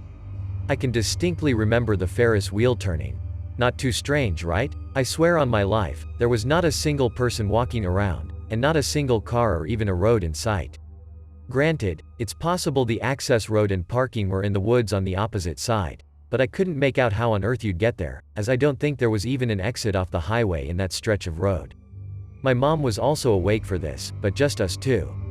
We have tried and failed miserably to find a single bit of info about any sort of carnival or fair in this region. If anyone wants to try researching, I believe this trip was around May or June, and probably 2008-ish, and we were coming up on Custer, SD, I'd guess 1 to 3 hours away to the east. At the time, it was just like a huh moment, but later on we realized just how eerie the whole experience had been. One time I was driving with a friend from St. Louis to Nashville, and both our phones died and we got a little lost. Wound up driving through Cairo, Illinois. That whole town should not exist. It was surreal. Like driving through a Scooby-Doo ghost town. The buildings obviously were pretty great at the time, but now they are faded and falling apart. People were just haplessly milling about the streets like zombies. Freaky. A group of friends and I decided to take a small Saturday afternoon road trip into the backcountry of South Carolina. We figured we'd just drive around, head southwest, and see if we could find some antique shops, cemeteries, abandoned buildings and the like. We pile into my car and start driving. It's about an hour of nothing, just some light conversation in southern pine forests. We pass a few horse farms, some quaint old mill towns, and a few gas stations, but nothing interesting yet. 2 p.m. rolls around and we decide we wanted to get something to eat. As a rule, we always like to try local diners and restaurants, so we kept driving until we saw a faded road sign for a town. It was about 5 miles down the road and we figured that's good enough. As we're driving through the town, we notice there's no one out. No cars on the roads, no people on the streets, and no real houses. The streets are lined with abandoned and boarded up warehouses, shops with broken windows, and a few broken down cars from the 90s. The further we go, the worse it gets. We finally get to a diner that's right off their main street. It looks like there's about 10 people eating inside and there's a few cars in the parking lot. Seems like they're open. Here's where it starts to get weird. We open the door and step in. As soon as we clear the threshold, everyone stares at us. It's like in movies where the record scratches on the jukebox and everyone looks, except far more uncomfortable. In the middle of the diner is a large table with 6 people around it, who all turn back to their food and start whips or talking. The waitress nervously shuffles up to us and quietly asks how many. My friend Chris takes the lead and says, 4, in just a normal speaking voice. Everyone looks at us again and the waitress, who looks barely older than 16, recoils, but takes us to our table. She sat us in a basic 4 top near the large table in the middle. She takes our drink orders and leaves. Once she goes, we all whisper about how weird that was. While we're talking, the line cook is just staring at us with this violent look in his eyes. We all figure out what we want and wait. We sit in awkward silence for about 10 minutes before the waitress comes back. She takes our orders and disappears into the back of the diner, leaving us alone in the dining room with the people at the other table. It gives us some time to look them over. They're a basic southern family. Chubby, haggard-looking wife. Husband with sun-leathered skin and oil stains on his coveralls. 3 children, all girls, all in nice Sunday dresses. And then her. The other woman was dressed like the younger girls, but looked very much in her 40s. She wore a red, paisley-patterned dress, with frilled lace at the collar and cuffs. Her hair was long and stringy and covered the bulk of her round face. To the left of her was a doll, seated in a high chair for babies. The woman would sometimes lean in towards the doll and whisper something, then giggle. Soon the waitress dropped food off at their table, but set a meal down for the doll too. She commented on how pretty the woman's daughter was and left. About 10 minutes later she came back with our food, silently left it, gave us the side-eye, and walked away. The waitress came back to refill the other table's water, where she asked everyone how the food was, but asked the doll too. When she asked the doll, she spoke in a baby voice. The woman then picked up the doll, held it in front of her face, and spoke in a little girl's voice. She was being the doll. My other friend looked at me with the most terrified, wide-eyed expression. She worked with disturbed children as a therapist in a court-mandated facility. We shoveled our mediocre food down and my friend Chris just dumped $40 on the table and we left. As we were leaving the town, Chris was looking for any sort of town name. I was checking to make sure we weren't being followed. This happened about 6 years ago and we still can't find that town. No one remembers the name, or the road it was off of, but we remember being there and what the diner looked like. So, my best friend and I are driving from Texas to Kansas City. We wanted to pick up some taco cabana for a friend in KC on the way back, so we wanted to find the closest one to KC. Google Maps says there is one on the way, just like 2 hours away from home. Score, right? Wrong. When we get close, it is near 2 a.m. We have been driving all day. We are tired. Google Maps tells us to get off the highway, so we do. It drives us through a small town, Christmas lights and banners hanging, streetlights on and everything holiday levels of cheer. Apparently the place isn't in the town, which is kinda fucky, but hey, fast food Tex-Mex. We keep driving, the roads get dodgier and dodgier, until Google Maps has us turn down a literal dirt road. Another mile or so in, and Google Maps calmly says, "You have arrived at the destination." We are surrounded by trees on all sides. It is pitch black. It is getting foggier by the second. I turn the car around and GTFO. We can't cancel the Google navigation, but instead of saying rerouting, that cold robot voice just keeps repeating, turn back. Turn back. Turn back. I have to figure out how to get back on the highway, and it is made all the harder by the sudden death of the town. The lights are gone. The buildings are closed down and run down. Everything that had been alive 10 minutes ago was rubble and regret. My friend is losing it, thinking we have entered Silent Hill. I am furiously driving, watching blankets of fog roll in behind us at every intersection. At last, I find the on-ramp and get back on the highway. Sometimes I want to go looking for that town. Most days, though, I am smarter than that. I posted this a few months ago, but here it is again. Still creeps me out. My friends and I saw something very scary while camping. All of us forgot to bring matches, so my friend went looking for people to give us some. When he came back, he told us he found this abandoned campsite he wanted to show us. When we got there, it was seriously weird. It had obviously been a family staying there, since one of the tents had 2 girls' names labeled on it.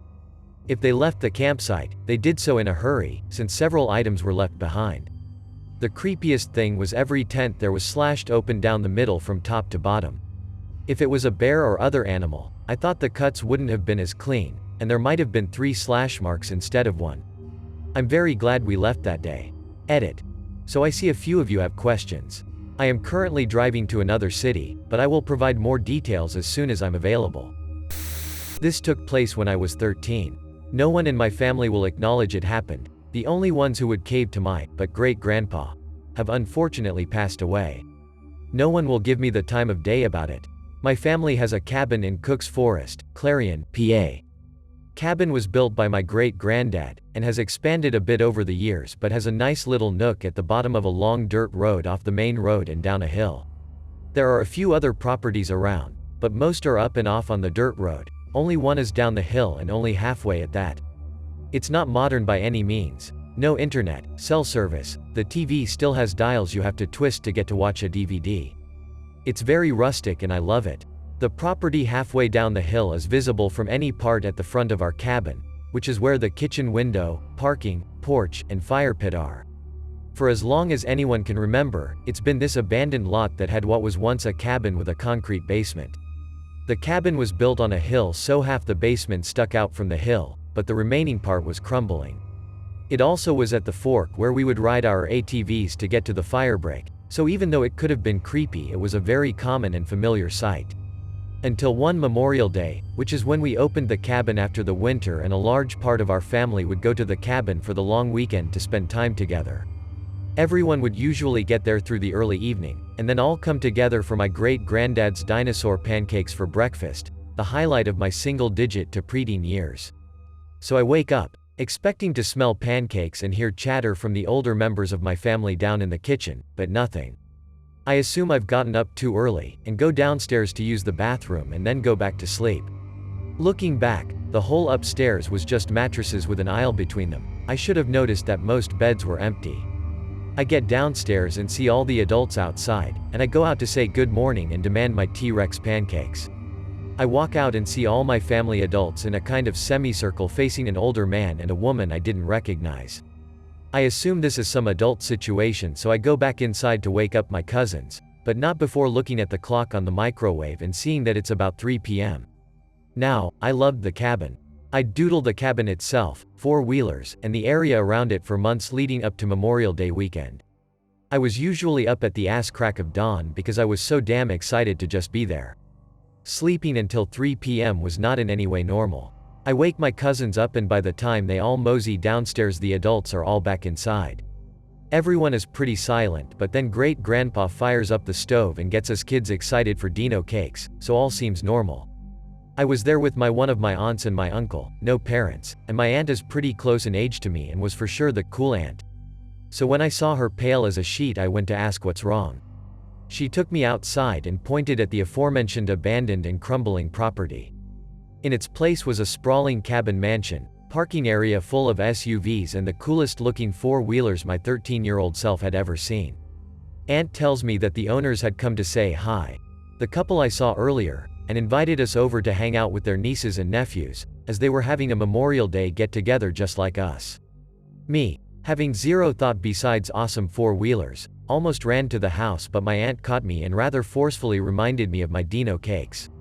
I conceded and ran back inside, to an atmosphere so thick with tension that even my undeveloped brain, thanks Dr. Mom, could detect it.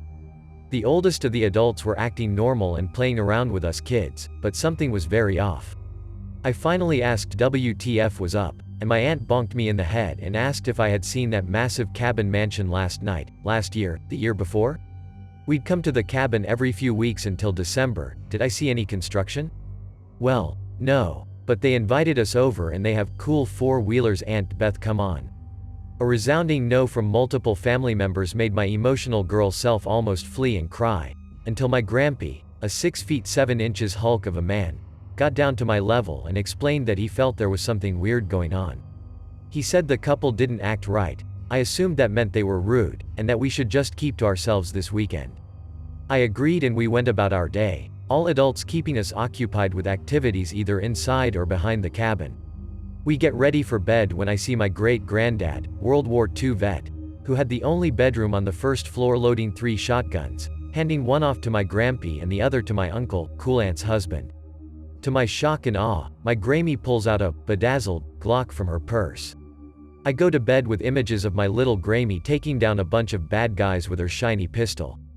I wake up the next day to the smell of pancakes and the sound of adults chatting downstairs. I'm sad because today is when we have to pack and leave, but things seem back to normal, so I'm very glad. I run downstairs, note that the clock says 7:30, but ignore the weirdness and sit in front of a plate of Dino cakes that I dig into, while asking my aunt what time we have to leave. Leave? We don't leave until tomorrow. Wait, what day is it? It's Saturday, we just got here last night. I notice just a bit of doubt in my aunt's eyes that I know something is up, and I run outside. The abandoned lot is back to its decrepit state. I resolve to brush it off and enjoy my ATV riding, and forget about everything pretty quickly. It wasn't until I got back to school and was called to the main office where they asked why I wasn't at school on Monday. I told them that today was Monday. WTF are they talking about? Nope, it's Tuesday, and my absence was unexplained despite several calls. I skipped school frequently, to my parents, divorced, neither of which were at the cabin. So either my family played the trick of all tricks on me, or I'm living in an alternate universe where I can sleep into the afternoon. Like I said, no one will even remotely entertain a conversation about this incident, so I'm left telling my fellow Redditors about my family's conspiracy against me. Lol. This one is not creepy so much as just frustrating, because it involves a place and perhaps an entire route seemingly disappearing out of nowhere. It was about 11 or 12 years back, so I was a teenager. My dad, my sister, her friend and I were having a beach day, driving from NY to Westerly, RE. At the time none of this seemed weird, but apparently we took I-84 all the way there. It was one of the rare times I got shotgun on a road trip, so I was paying attention to the drive, and hit massive traffic on the way. I remember vividly being stuck in traffic near some mountains and thinking that was weird since weren't we going to the beach? Then on the way back we took some back road and while we were still in RE stopped at this seafood place. Dad had said it was an all-you-can-eat place, and I loved seafood, so I was hyped. But there were next to no cars there, so he wanted to go in first and see if it was open, check prices, etc. He came out saying we weren't eating there because it was $64 a person. I remember thinking, holy shit, that can't be right. After all, it was 2006-07-ish and my naive self had never been to a place that cost more than $15 a person to eat. Years later I moved to New London, CT, which is right near the CT-RE border and half an hour from the beach in Westerly. I now realize that either my memories from that day are fucked up or we went somewhere that doesn't exist. Westerly is off I-95, not 84, and I have tried several times to find that seafood place but I never was able to find it. Dad confirmed the place existed but he couldn't remember the name. I haven't asked about the I-84, mountains, traffic thing, but now I'm thinking it might be time to do some research on that. My husband and I were driving on a rural Iowa highways late at night a few years back. We had to stop to find a place to pee and get gas, but since it was rural Midwest we weren't exactly spoiled for choices. We took the first turn towards a town we could, but after driving for 15 minutes we still hadn't reached a town. Just as we were about to give up and turn around, we rounded the corner into the town. Graves covered hills on both sides of the road and it stretched on for several miles until we reached the town, a gas station and a couple houses at the intersection. Needless to say, my husband and I sucked in our bladders and hightailed it back to the highway. No way you'd catch us stopping at the graveyard gas station in the middle of the night. When my brother and I were 10 and 12 respectively, our family went on a hike through the cemetery and into the woods not far from our house. My brothers and I would explore these woods every day. Even camped in M before. We knew it like the back of our hands. Anyway, as the family hits our usual spot by the creek halfway through Brother 1 and I said we'd be back in a few, we wanted to wander off further up creek. So we did. We came across a very large hill we had never seen before. It was littered with what looked like someone's worldly possessions. As if they turned a house upside down, shook out the contents, took the house and left. There were tons of painted X's on the trees showing someone intended to cut them down at some point. We poked around for a few when we thought we heard our mom hollering at us. So we turned tail and walked maybe 20 feet back down the hill to where our parents were. The entire encounter was maybe 45 minutes long, on our end. As soon as our mom saw us, we got the beating of a lifetime. We had actually been gone almost 4 hours. She never saw us walk up any hill and remembered seeing us meandering down the straight path by the creek, not turning up a hill that was 20 feet away. She and her husband and our other brother combed the woods for over 4 hours screaming our names and couldn't find hide nor tail of us. We pleaded our case and even tried showing her the hill. Surely she was messing with us.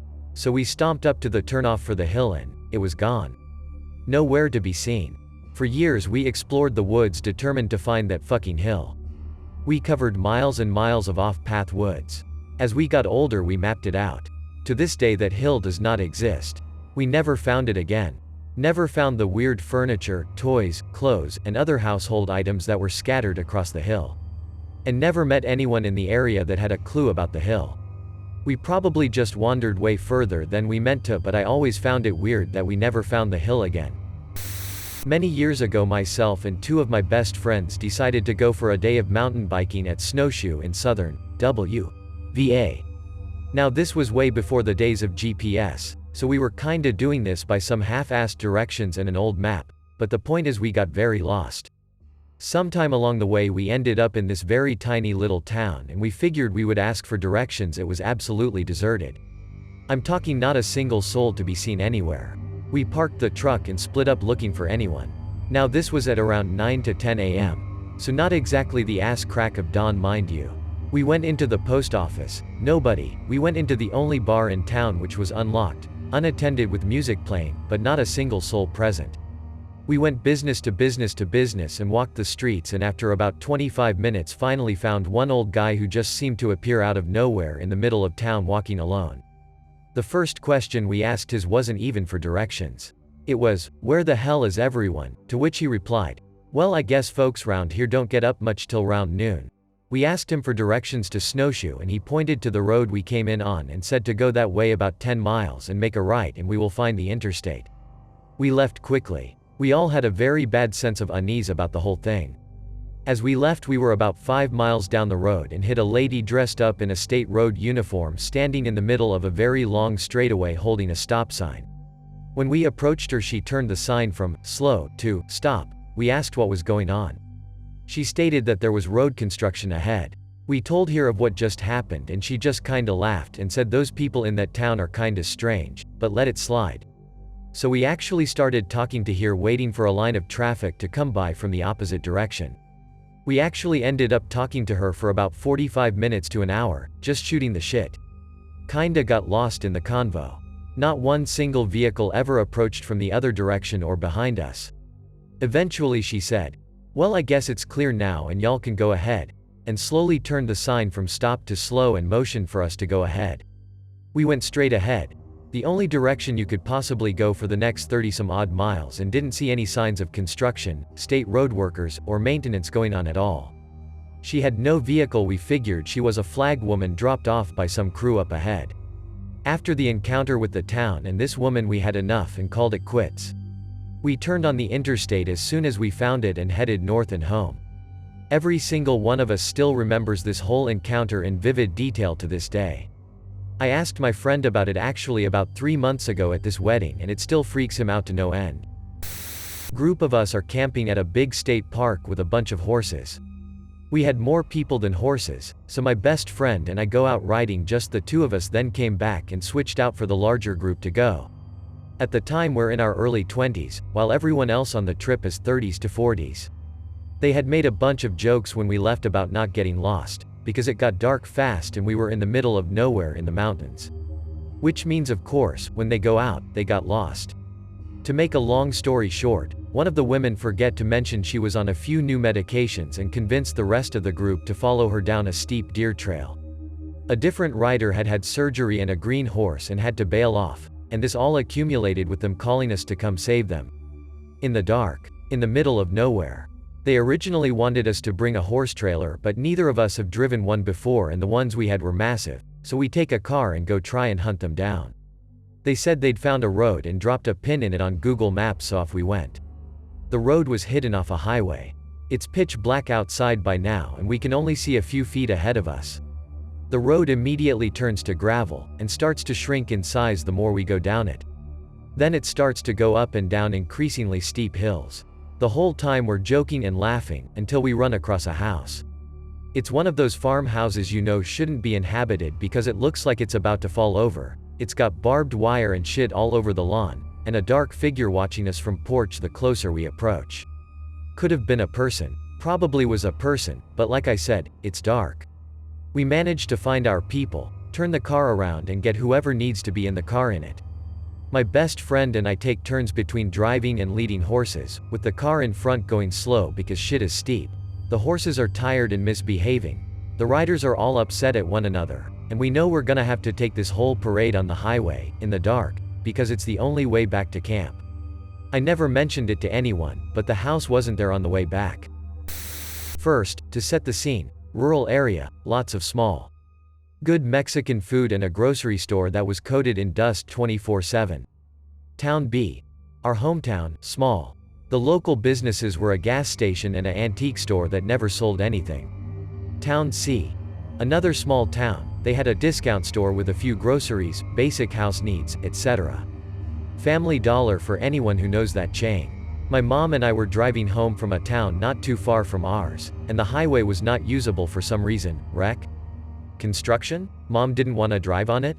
Pick your own adventure. I was knitting, so mom was taking back roads.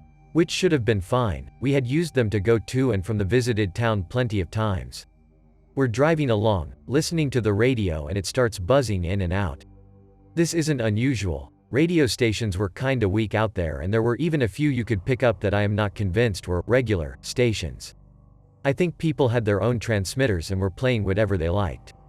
So I'm fiddling with the radio trying to find some music and finally turn on a CD, which works fine. Because this isn't a horror movie where something possesses the car. Mom asks me to look around and I notice that we are somewhere strange. I've never seen anywhere like this, and we should have been pretty close to, if not in Town C. We had been planning to stop there and grab some stuff. But instead we are on a messed up, formerly paved road through a neighborhood, which was weird in itself. Large hunks of land or trailer parks were more common, but these were brick or wooden houses that looks pretty beat up. Like no one has lived here in a while, despite there being some cars around. No human life though, the cars are all parked. Mom keeps driving and we go over a bridge and the road gets a bit better, but we're just passing between cornfields. Feed corn if it matters, and we decide, okay, we must be headed to Town C again. But then we're in another area we've never been to. This time it seems like we've accidentally come onto a private dirt road through someone's land, family compound. More houses, again, no one in sight, and some barns. We pass a store that has all of its windows broken, and a shed with rusty chains hanging off the ceiling. Probably either a butcher shed or a place to hang harvested stuff to dry. Wouldn't be at all alarming if it weren't for how weird the rest of the place was. Because I couldn't resist, I start making jokes about whether the odds are better we have wandered into that town from Children of the Corn or are gonna see Leatherface come running up to the car. Mom tells me to hush. I decide Leatherface is more likely since we are in Texas, and she rolls her eyes. Nothing bad happened to us, but it took at least 2 hours, 2 full repeats of the CD, so maybe closer to 3, to get back to a road we knew, and the clock in the car read that we had only spent about 45 minutes driving through that weird area. Oh, and the other weird thing in there was we came up to a 1-lane thing. Like an overpass, but it just had the 1 lane and IIRC, there wasn't a road going under it. it just rose up, twisted around some, and went back down. There was a traffic light and a sign that said something like, "Do not cross until light is green." We waited until the light was green and started to go over, but met a truck head on and ended up having to slowly back down until we got off the thing again and the truck went on its way. We went over this thing and had another several songs worth of weird, signless road before we came out on a dirt road we recognized. It led us back to Town B, but we never did figure out how we missed Town C completely. It was really, really strange. If I hadn't been with my mom and we hadn't discussed it, I would chalk it up as a strange dream that just felt real, like I fell asleep in the car. We never found the area again, and no one we ever spoke to about it knew what we were talking about. Closest we got to explanation was a guy who heard us talking about it a year later in public and told us, "You shouldn't drive down roads you don't know, at least you came back." Which is creepy all on its own, thanks random dude. Closing parenthesis. In the 7th grade, one had a friend that lived near a beach on a bay of Lake Michigan. One day in early May it reached 70 degrees, nearly unheard of for that time of year in northern Wisconsin. My two friends, including the beach friend, excitedly rode our bikes down to the beach to maybe dip our toes in, expecting still frigid waters, and then tan for the rest of the afternoon. The water, though, was surprisingly warm. Like bathwater warm. In this particular area of the bay the water was shallow for about a half-mile out, and we joyously splashed around, wading deeper and deeper until we were about chest deep. As we dunked each other and swam with abandon I started to feel sick. Bad headache, nausea, wobbly. Just then, my other two friends mentioned that they also felt sick. We headed back to shore, nearly crawling by the time we got out. The three of us collapsed under a tree and fell asleep for 2-ish hours. When we woke up, we talked about how weird it was. I dipped my toe back in the water and it was freezing cold. To this day I have no idea what was in there. I do know that there is a chemical plant in town that used to manufacture things like Agent Orange, and that their practices were known to be less than environmentally conscious. I have never touched that water since. Where I live there's an abandoned mental hospital. For real. It's so creepy, and until very recently there was no real security on property. Right now they're going through asbestos removal so they can implode it, though. I worked fairly close to it, so one night I told my coworkers I was gonna walk home and took the long path through the woods. If you parked at the businesses near it, they would usually call the cops. I got into an auxiliary building, and it was the creepiest shit ever. I am a big fan of the game Outlast, so it felt like stepping straight into that. I then ventured further to the main building and the auditorium. I was wearing a mask and stuff so the asbestos and dust didn't kill me. It was crazy. The thing is, it's recently-ish, abandoned like 2004 I think.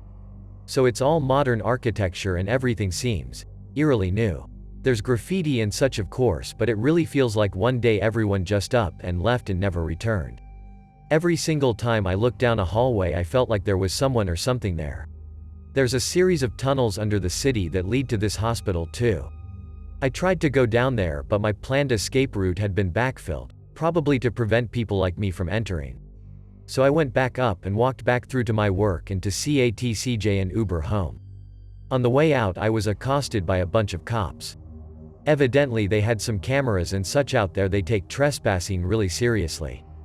I showed them my Florida ID and said I was a temporary resident and lost my dog.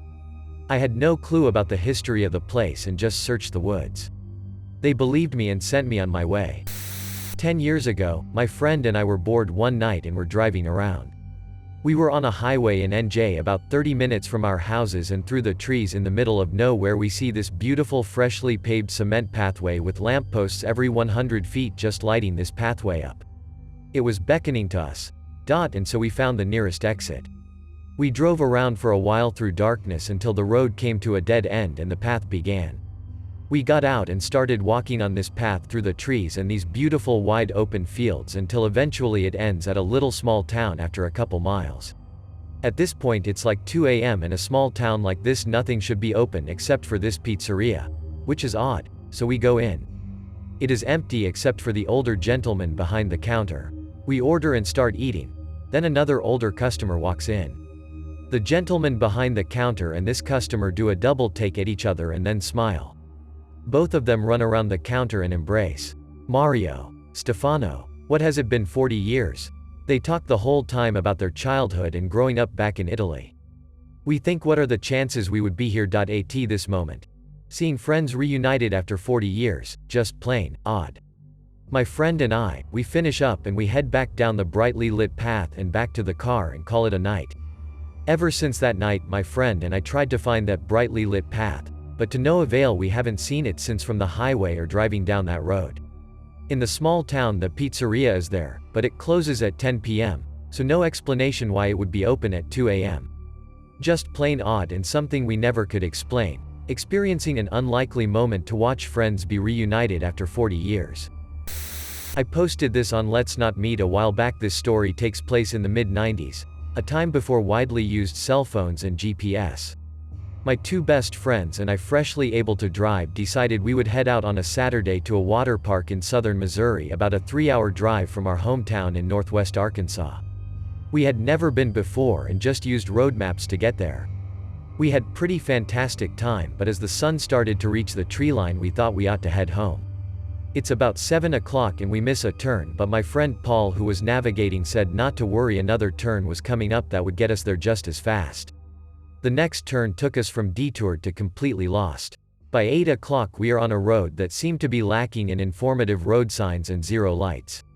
We finally see a gas station and are relieved to get some directions as well as some gas. My friend Taylor and I go inside while Paul pumps the gas. We come inside and a very friendly old man in his early 60s who gives us a very large grin and says, "Wheel, hello there." It was very Foghorn Leghorn-esque. Looked like an extreme hillbilly but very pleasant. We explained that we were needing gas and wanted to fill up. He explained that he was about to shut down for the night but would be happy to oblige us. He then said something I'll never forget: "You have to make haste though. Tonight is buffer night." Taylor and I looked at each other and shared an awkward look. We asked him if he could point out our location on the road map. While he was finding it, two people entered the shop from the back and called out for the old man. He said he was up front. The two approached us, a man and a woman, and at first looked confused, then as though hit with an epiphany they smiled. They asked the old man, "Are these the guests tonight?" He shot them a look and said, "No, these are some lost children." The way he said "children" caused the hairs on my neck to stand up. Not sure why. They looked at us and said, "The three of you should make haste, because tonight is buffer night." Two things scared the shit out of me right then. The first being, how did they know about Paul pumping gas out front when they came from the back, and the second being that they repeated the old man verbatim. We clarified the directions to get back on a main highway and paid for the gas without waiting for change. Taylor and I booked it out of the gas station to find Paul already in the passenger seat. When we got into the car, we were nearly airborne from the speed we took off. Before we could say anything, Paul told us about how three men from across the street stood under a tree just watching him. He waved, but they didn't move a muscle. We just drove as fast as we could until we got back to the highway. To this day I will still have a nightmare every so often about that gas station and what my imagination has twisted buffer night into being. I was relocating across Texas and, as I normally do, was driving through the night to skip traffic, and because it's more serene that way. I was driving straight through central Texas going northwest, so seeing the hill country change to desert in the full moon was super cool. Anyways, I was driving with my, now ex-wife, and we were running low on gas. Luckily, we were pulling into a tiny no-name town and we could see an asterisk old gas station come around the bend. This encounter happened at about 2 a.m. Now, this town only has one road, and this station was right at the edge of town at the end of it. When I say old, I mean very old asterisk, the type that you have no option of prepaying. You simply flip up the handle on the machine and you hear the pump inside start struggling to get the gas from the reservoir. It had the old-style tick readers too, not a thing electrical on it. I, being the young man I was, had never seen one before, so I walked into the store to buy the gas before I pumped. The store only had one light in the far back on, and I almost thought it was closed since it was barely brighter inside than it was out in the moonlight. Upon entering, I saw the place was deserted. No customers, no workers, nothing. However, there was an odd tune playing on someone's radio that I couldn't place. An old-sounding, upbeat piano piece was playing somewhere around the corner inside, and I heard shuffling once I walked closer to the source. This place made me feel scared. Not the, "whoa this is creepy," scared, but the, "all hairs are on end, something is seriously wrong here but I can't figure it out," scared. As I turned the corner, I saw a young man standing next to a large radio and dancing. His dancing, though, was extremely off-putting and seriously didn't match the tune at all. Though the radio was cranking out what sounding like ragtime, this guy was running his hands up and down his body and pretty much feeling himself, with his eyes closed in what looked like bliss. He was going far slower than the music and definitely wasn't on tempo. For some reason, I couldn't speak. I couldn't even move. I was in a trance as every part of me screamed to turn and leave. Finally, I said, "Excuse me, I just need some gas." The guy kept dancing. I said it a little louder, and he finally slowed down a bit and opened his eyes, and focused on me. But it was like he was looking at a finely cooked steak. He was looking almost through me, and silently walked to the register, not saying anything. I said, just $20 please." He, again, didn't say anything and just stood behind the ancient register, so I just figured maybe he didn't speak the language or was embarrassed I caught him dancing, so I laid the money on the counter and went outside hoping he'd turn on the pump.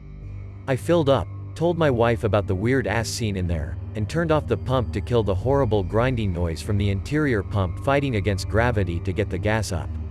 Weird thing is, when we were leaving, I looked back in the window and the guy was still standing there behind the counter. This may sound fine, but my money was still on the counter in front of him. It was like he was a robot who just turned off once I left. This is where it gets super weird. A couple months later, I was driving back to San Antonio to visit family, and we figured we'd stop at that old gas station to see it in the daytime since it had become somewhat of a running joke between us. We pulled into this tiny town, and the thing was gone. The lot it sat on at the end of the road wasn't even there. It was just grass. No rubble, no old pump, no lighting, nothing. It was like somebody picked it up and moved it. It looked like nothing had been there for years. Still get freaked out thinking about it. When I was about 12, my mom and I were traveling cross-country to move. We were staying the night in Missouri, at a typical roadside hotel next to an Applebee's, so we went in for dinner. It was packed, despite us being one of only a couple guests at the hotel, so we sat up at the bar. We noticed something weird after a few seconds.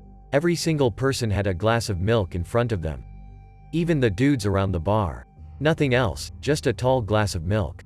Someone opened the fridge under the center bar and we saw just gallons of milk. The bartender took our dinner orders and brought each of us a glass of milk without us asking for anything to drink. It was so fucking weird. My mom told me not to drink it. On our way back to our room, my mom stopped at the front desk and asked the woman working there, half jokingly and half concerned, why everyone drinks so much milk in this town. The woman said she had no idea what she was talking about and we just moved on. When we were putting our leftovers in the mini fridge up in our room, there were like 10 mini cartons of milk. No brand, just the word milk in black lettering. It was a weird place and I've never been able to figure it out. Edit. This happened 17 years ago, but it was a pretty formative experience during a really weird road trip. I recently posted on this account about a different strange hotel experience we had in Texas. So, the Applebee's and hotel were both off I-70. I always remembered it being Missouri, but a family member of mine seems to think it was another state, maybe Kansas. B. I had a glass of water along with my milk, and the water in the hotel worked just fine. C. When my mom said something like, "Oh, no thanks, water is fine," when the bartender set down the glasses of milk in front of us, I remember he sort of chuckled and shook his head like she was joking. Edit 2. Until my mother passed away last year, this was one of the key stories we'd trot out at dinner parties and family gatherings. I'm sure that over the years, additions and subtractions were made to the story. That's just what happens over time. This thread isn't about dismantling posts and searching for the ultimate truth, but if it is, it's certainly not the place for me. I don't really want anyone to find out what dang Applebee's this took place in because then it's not a special story anymore. If I keep racking my brain trying to search for tiny details from a decade ago, I'll do all of us a disservice. Let's keep an open mind together. That's the best part about these threads. Belief in something weird and inexplicable is one of the most fun aspects of Reddit. Thanks, you, Mercury Crest, for such a fun thread. I love everyone's post. I'm not sure if this counts. Driving down to Florida through rural Georgia, my husband and I were hungry and needed to go to the bathroom. I have no idea where we were, but it was one of those long stretches of absolutely nothing that you come across in the Southeast sometimes, so we were glad when we saw a gas station at an exit. If I remember correctly, it was the only thing there. We got out of the car and noticed that there were a lot of people in the parking lot, not doing anything, just parked around the edges of the building talking and letting little kids run around, but they didn't seem to be part of a traveling group, if that makes sense. They just seemed to be hanging out. We got a very weird vibe, because they all seemed to look at us as we got out of the car and went inside. No one was inside the store at all, so we went to the bathroom and were looking at the food for sale when everyone, and I mean everyone that had been outside, poured into the building all at once. Even though we were hungry, we got weirded out and left without buying anything. To this day I have no idea where we were and why that one gas station was the only building in the middle of nowhere. I later described it as feeling like one of those places in a movie where people wander into a place, and get chased through the woods and eventually eaten by the townspeople. 20-some odd years ago, I took my kids and parents on a driving trip through the eastern coast of Canada. My dad, who was currently driving, decided to take this shortcut off the main highway down a dirt road. About 5 minutes down this road, things go eerily quiet. We should be able to hear birds, the trees rustling, cicadas, yet nothing. It was too quiet. Dad starts slowing down. I am busy looking at the map. I know where we turned off and there was no designated road on our map. I'm worried that I can't find it. I look up from the map as I have realized, nobody is talking. Everyone is looking out their windows. There are little stick people and stick designs hanging from the trees. Some are just shapes and others are more intricately made. Dangling, swaying slowly. Between this and the fact that it was dead quiet, I made an instant decision and told Dad to turn around and leave as quickly as possible. I felt a huge pressure in my ears, like they needed to be popped. Mom had goosebumps and my dad said we were just being silly. He obliged and got us out of there. Cyberjaya, Malaysia. I was opening a call center, so working nights to match US hours. Our typical lunch spot was closed for a few days. One guy says he knows a place close by. We pile in his car and off we go into the jungle. This was 10-15 years or so ago. At that time if you headed towards KL it stayed pretty urban or suburban. You head some other directions it got dark fast.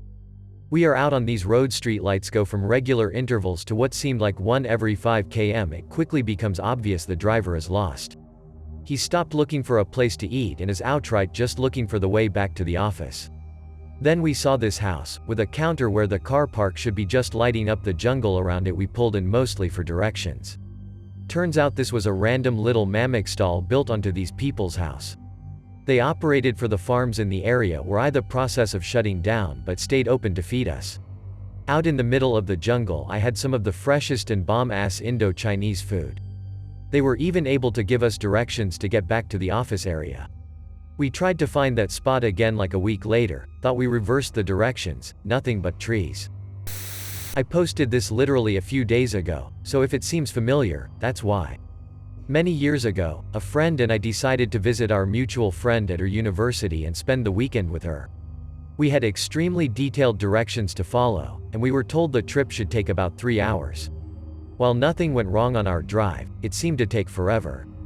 I don't remember exactly at what point the woods started, but I do remember traveling through these woods for a long time, perhaps an hour.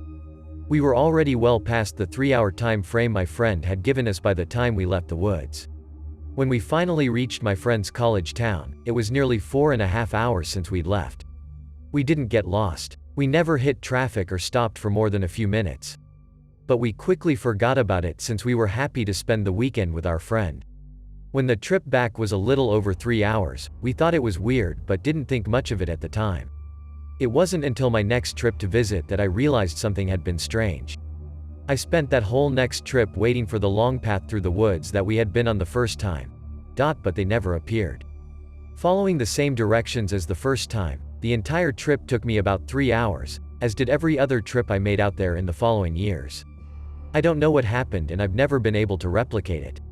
I still wonder what happened and where we really were when passing through those woods. TLDR. A 3-hour trip turned into 4-5 hours, and the woods we drove through don't seem to exist. We were out shooting a friend's new rifle. I thought my friend knew how to shoot. He did not. After getting his new crescent-shaped scar, we thought we would take him to the nearest hospital for some stitches. We find the hospital, go inside and all the lights are off and the hospital appears to be empty. This is late afternoon on a weekday. We walked around the place a couple times looking for someone, because it seemed odd to shout. Finally, the sole person working comes out of the bathroom and explains that no one comes here and that they only have one tiny section of the hospital in use. It is really unsettling walking around empty buildings that should be filled with people. Nothing happened, it was just weird. He has since improved his weapons handling. There's this old abandoned hotel a couple hours away from me. It's not like a modern hotel, but like an old Victorian house that was turned into a B&B. It's totally boarded up, big fence around it with barbed wire. Apparently it's pretty damn haunted. In high school me and some friends went to go check it out. It's in the middle of this a circular road, not a roundabout, but you can go around several times before feeding back onto the main road. It takes about 90 seconds to go around this circle. Anyway, the first time we drive through, all the shades on the windows are drawn. We drive around again, only half of the shades are drawn. The next time we drive by, all the shades are open. We drove around one last time and all the shades were drawn again. We freaked out and drove the hell out of there. I'm a little late to the party now, but near where I live there is a little town called Ridgeview Park. My friend was talking to a new girl, and we were scoping out where she lived so he wouldn't get lost on his upcoming date when we took a wrong turn. After a slight decline, the road sharply rose until we crossed some train tracks and were met with a fence about 20 feet tall made from wood pillars about the size around of telephone poles. There was a gate that was open, so we drove in. Once inside, there is a single loop that winds through the whole complex. Only wide enough for one car. One way in, one way out. In the middle sits a large dome church. The houses that surround it are all square two-story homes painted brightly in strange colors. There is a drained community pool off to one side with grass growing in the basin. Lined up along the very back of the loop are 50 to 70 single-car garage doors, all right next to each other. No house appears to have their own. It was strangely quiet, and as we drove past the homes, residents would step outside and watch us. The loop isn't too large, and we eventually made our way around and exited through the gate, and some people walked closer watching us leave. Haven't seen anything else like it. Their website is password protected, and their Facebook page is private. The part you can see says it is a summer community that started out as a Methodist camp and still has religious services, and that they only sell homes to members of the family. Such a creepy vibe to the whole place, and we try to drive through at least once a year, when the gate is open. Back around 01-02, my wife and I took a road trip across northern Arizona. We'd recently moved to Phoenix, Arizona. No planning, just driving around, exploring, and finding a motel when we were done for the day. On one particular day, we stopped in a small town straddling the AZ-UT border. Colorado City, Hilldale. Very picturesque area, rock formations, etc. And the town looked quaint. First I wanted to secure a hotel room. Found a small one, followed the sign to the office. And stepped into somebody's living room. Part of a family was watching TV. Lady in charge was massive, wearing a Little House on the Prairie type full traditional dress, and had breathing tubes in her nose from an oxygen tank. I apologized, pointed to the sign showing this being the office. She looked at us strangely, but set us up with a room. The room was private, thankfully, but a bit small. It had a TV, sans antenna or cable, so it might as well have not been there. Clearly, they were fundamentalist Mormons of some type, but we shrugged it off. My wife and I took a walk around town to work up our appetite. Wearing shorts, holding hands, she's Latina, so we kinda stuck out. It was a strange town. Hardly any people visible. Lots of houses were being built, all of similar patterns. Many were unoccupied, and had no windows on the first floor, which had me scratching my head. A boy passed us on a quad, his head swiveling to watch us. We cut short our walk, and made our way back to the restaurant we saw. The restaurant was plush, with velvet as a decor motif, a throwback to a past decade. We were the only patrons. A young lady, in a traditional dress of course, seated us, and she seemed to be trying to strike a balance between not being rude, but finding us radioactive. It was disquieting. An older fellow checked on us, a manager I presume, and he was nice. I don't remember the food, so it was probably unremarkable. We retired to our room that night, and there was no further strangeness. Continuing our trip the next day, we shook our heads at the strange town. It was only later that we heard about the Warren Jeffs FLDS controversy. and realized we'd wandered right into the middle of it. Okay, so I have one. I was going for a drive around my hometown, and I decided to turn into a road I didn't recognize. This stood out to me, because I live in a small town, and I know its layout by heart. As I followed this winding road, the New England forest thinned, leading to a hilly area. The hills stretched as far as I could see. On top of each hill was a small house, which were all identical. There were no lights in the windows, no cars in the driveways. No trees. Only dead grass and empty houses. After about 10 minutes I passed a woman walking her dog. She looked at me like she had seen a ghost, as if she was in total shock that someone had driven by her. I kept driving. The air smelled weird. I don't know how to describe it, but it was kind of metallic. I drove for another 20 minutes, and eventually saw a road leading to a patch of woods, and I followed it. I emerged from where I had entered, and got back onto the roads I was used to. I have never found that road again, or those houses and hills. I have looked on Google Maps, and searched the area in person, but I have never found anything. The area that I had entered was a marshy forest, with no roads leading in or out, and it was nowhere near large enough to conceal the vast area that I had driven through. To this day, I am bothered by it. I have a couple, but I will choose just this one. Driving in rural areas in New England, near the borders of Vermont and Mass, so I am not sure which one I was in. It was late. Well, okay, so late it was actually early. And there was fog, dense fog. Like Silent Hill levels of fog. And like an idiot who dies in the opening scene of a horror movie, I am driving on back roads. First my headlight just up and goes out, cannot use high beams because of fog. I am in the middle of nowhere, I haven't seen a house or town in a long time. Car starts making noise, check engine light comes on. So I pull over, nothing much around, field and fog and dark. Creepy as hell. I gamely look at the engine, I can fix electronics, not engines. I tighten all the things I know. Car now won't start. So I am in the dark, in the middle of nowhere, on the side of the road. Because of the natural rules of how things work, my cell phone has no service as well. It is like one big cliché. But I am not stupid enough to go wandering the roads right now. So I recline my seat and decide to take a nap for a couple hours until the sun comes up. I wake up, the sun is coming up, the fog is going away. And I am in on the main street of a tiny town, parked in front of what looks like the Bates Motel house. Houses everywhere. It was the creepiest feeling. I was sure and off in the woods. There was not a light on in any house all night. There was a service station 50 yards up the road. I walked up to it, talked to the guy, who looked perfectly normal. He walked over to look at the car, asked me to try to start it. And it did. Fucking thing turned over right away.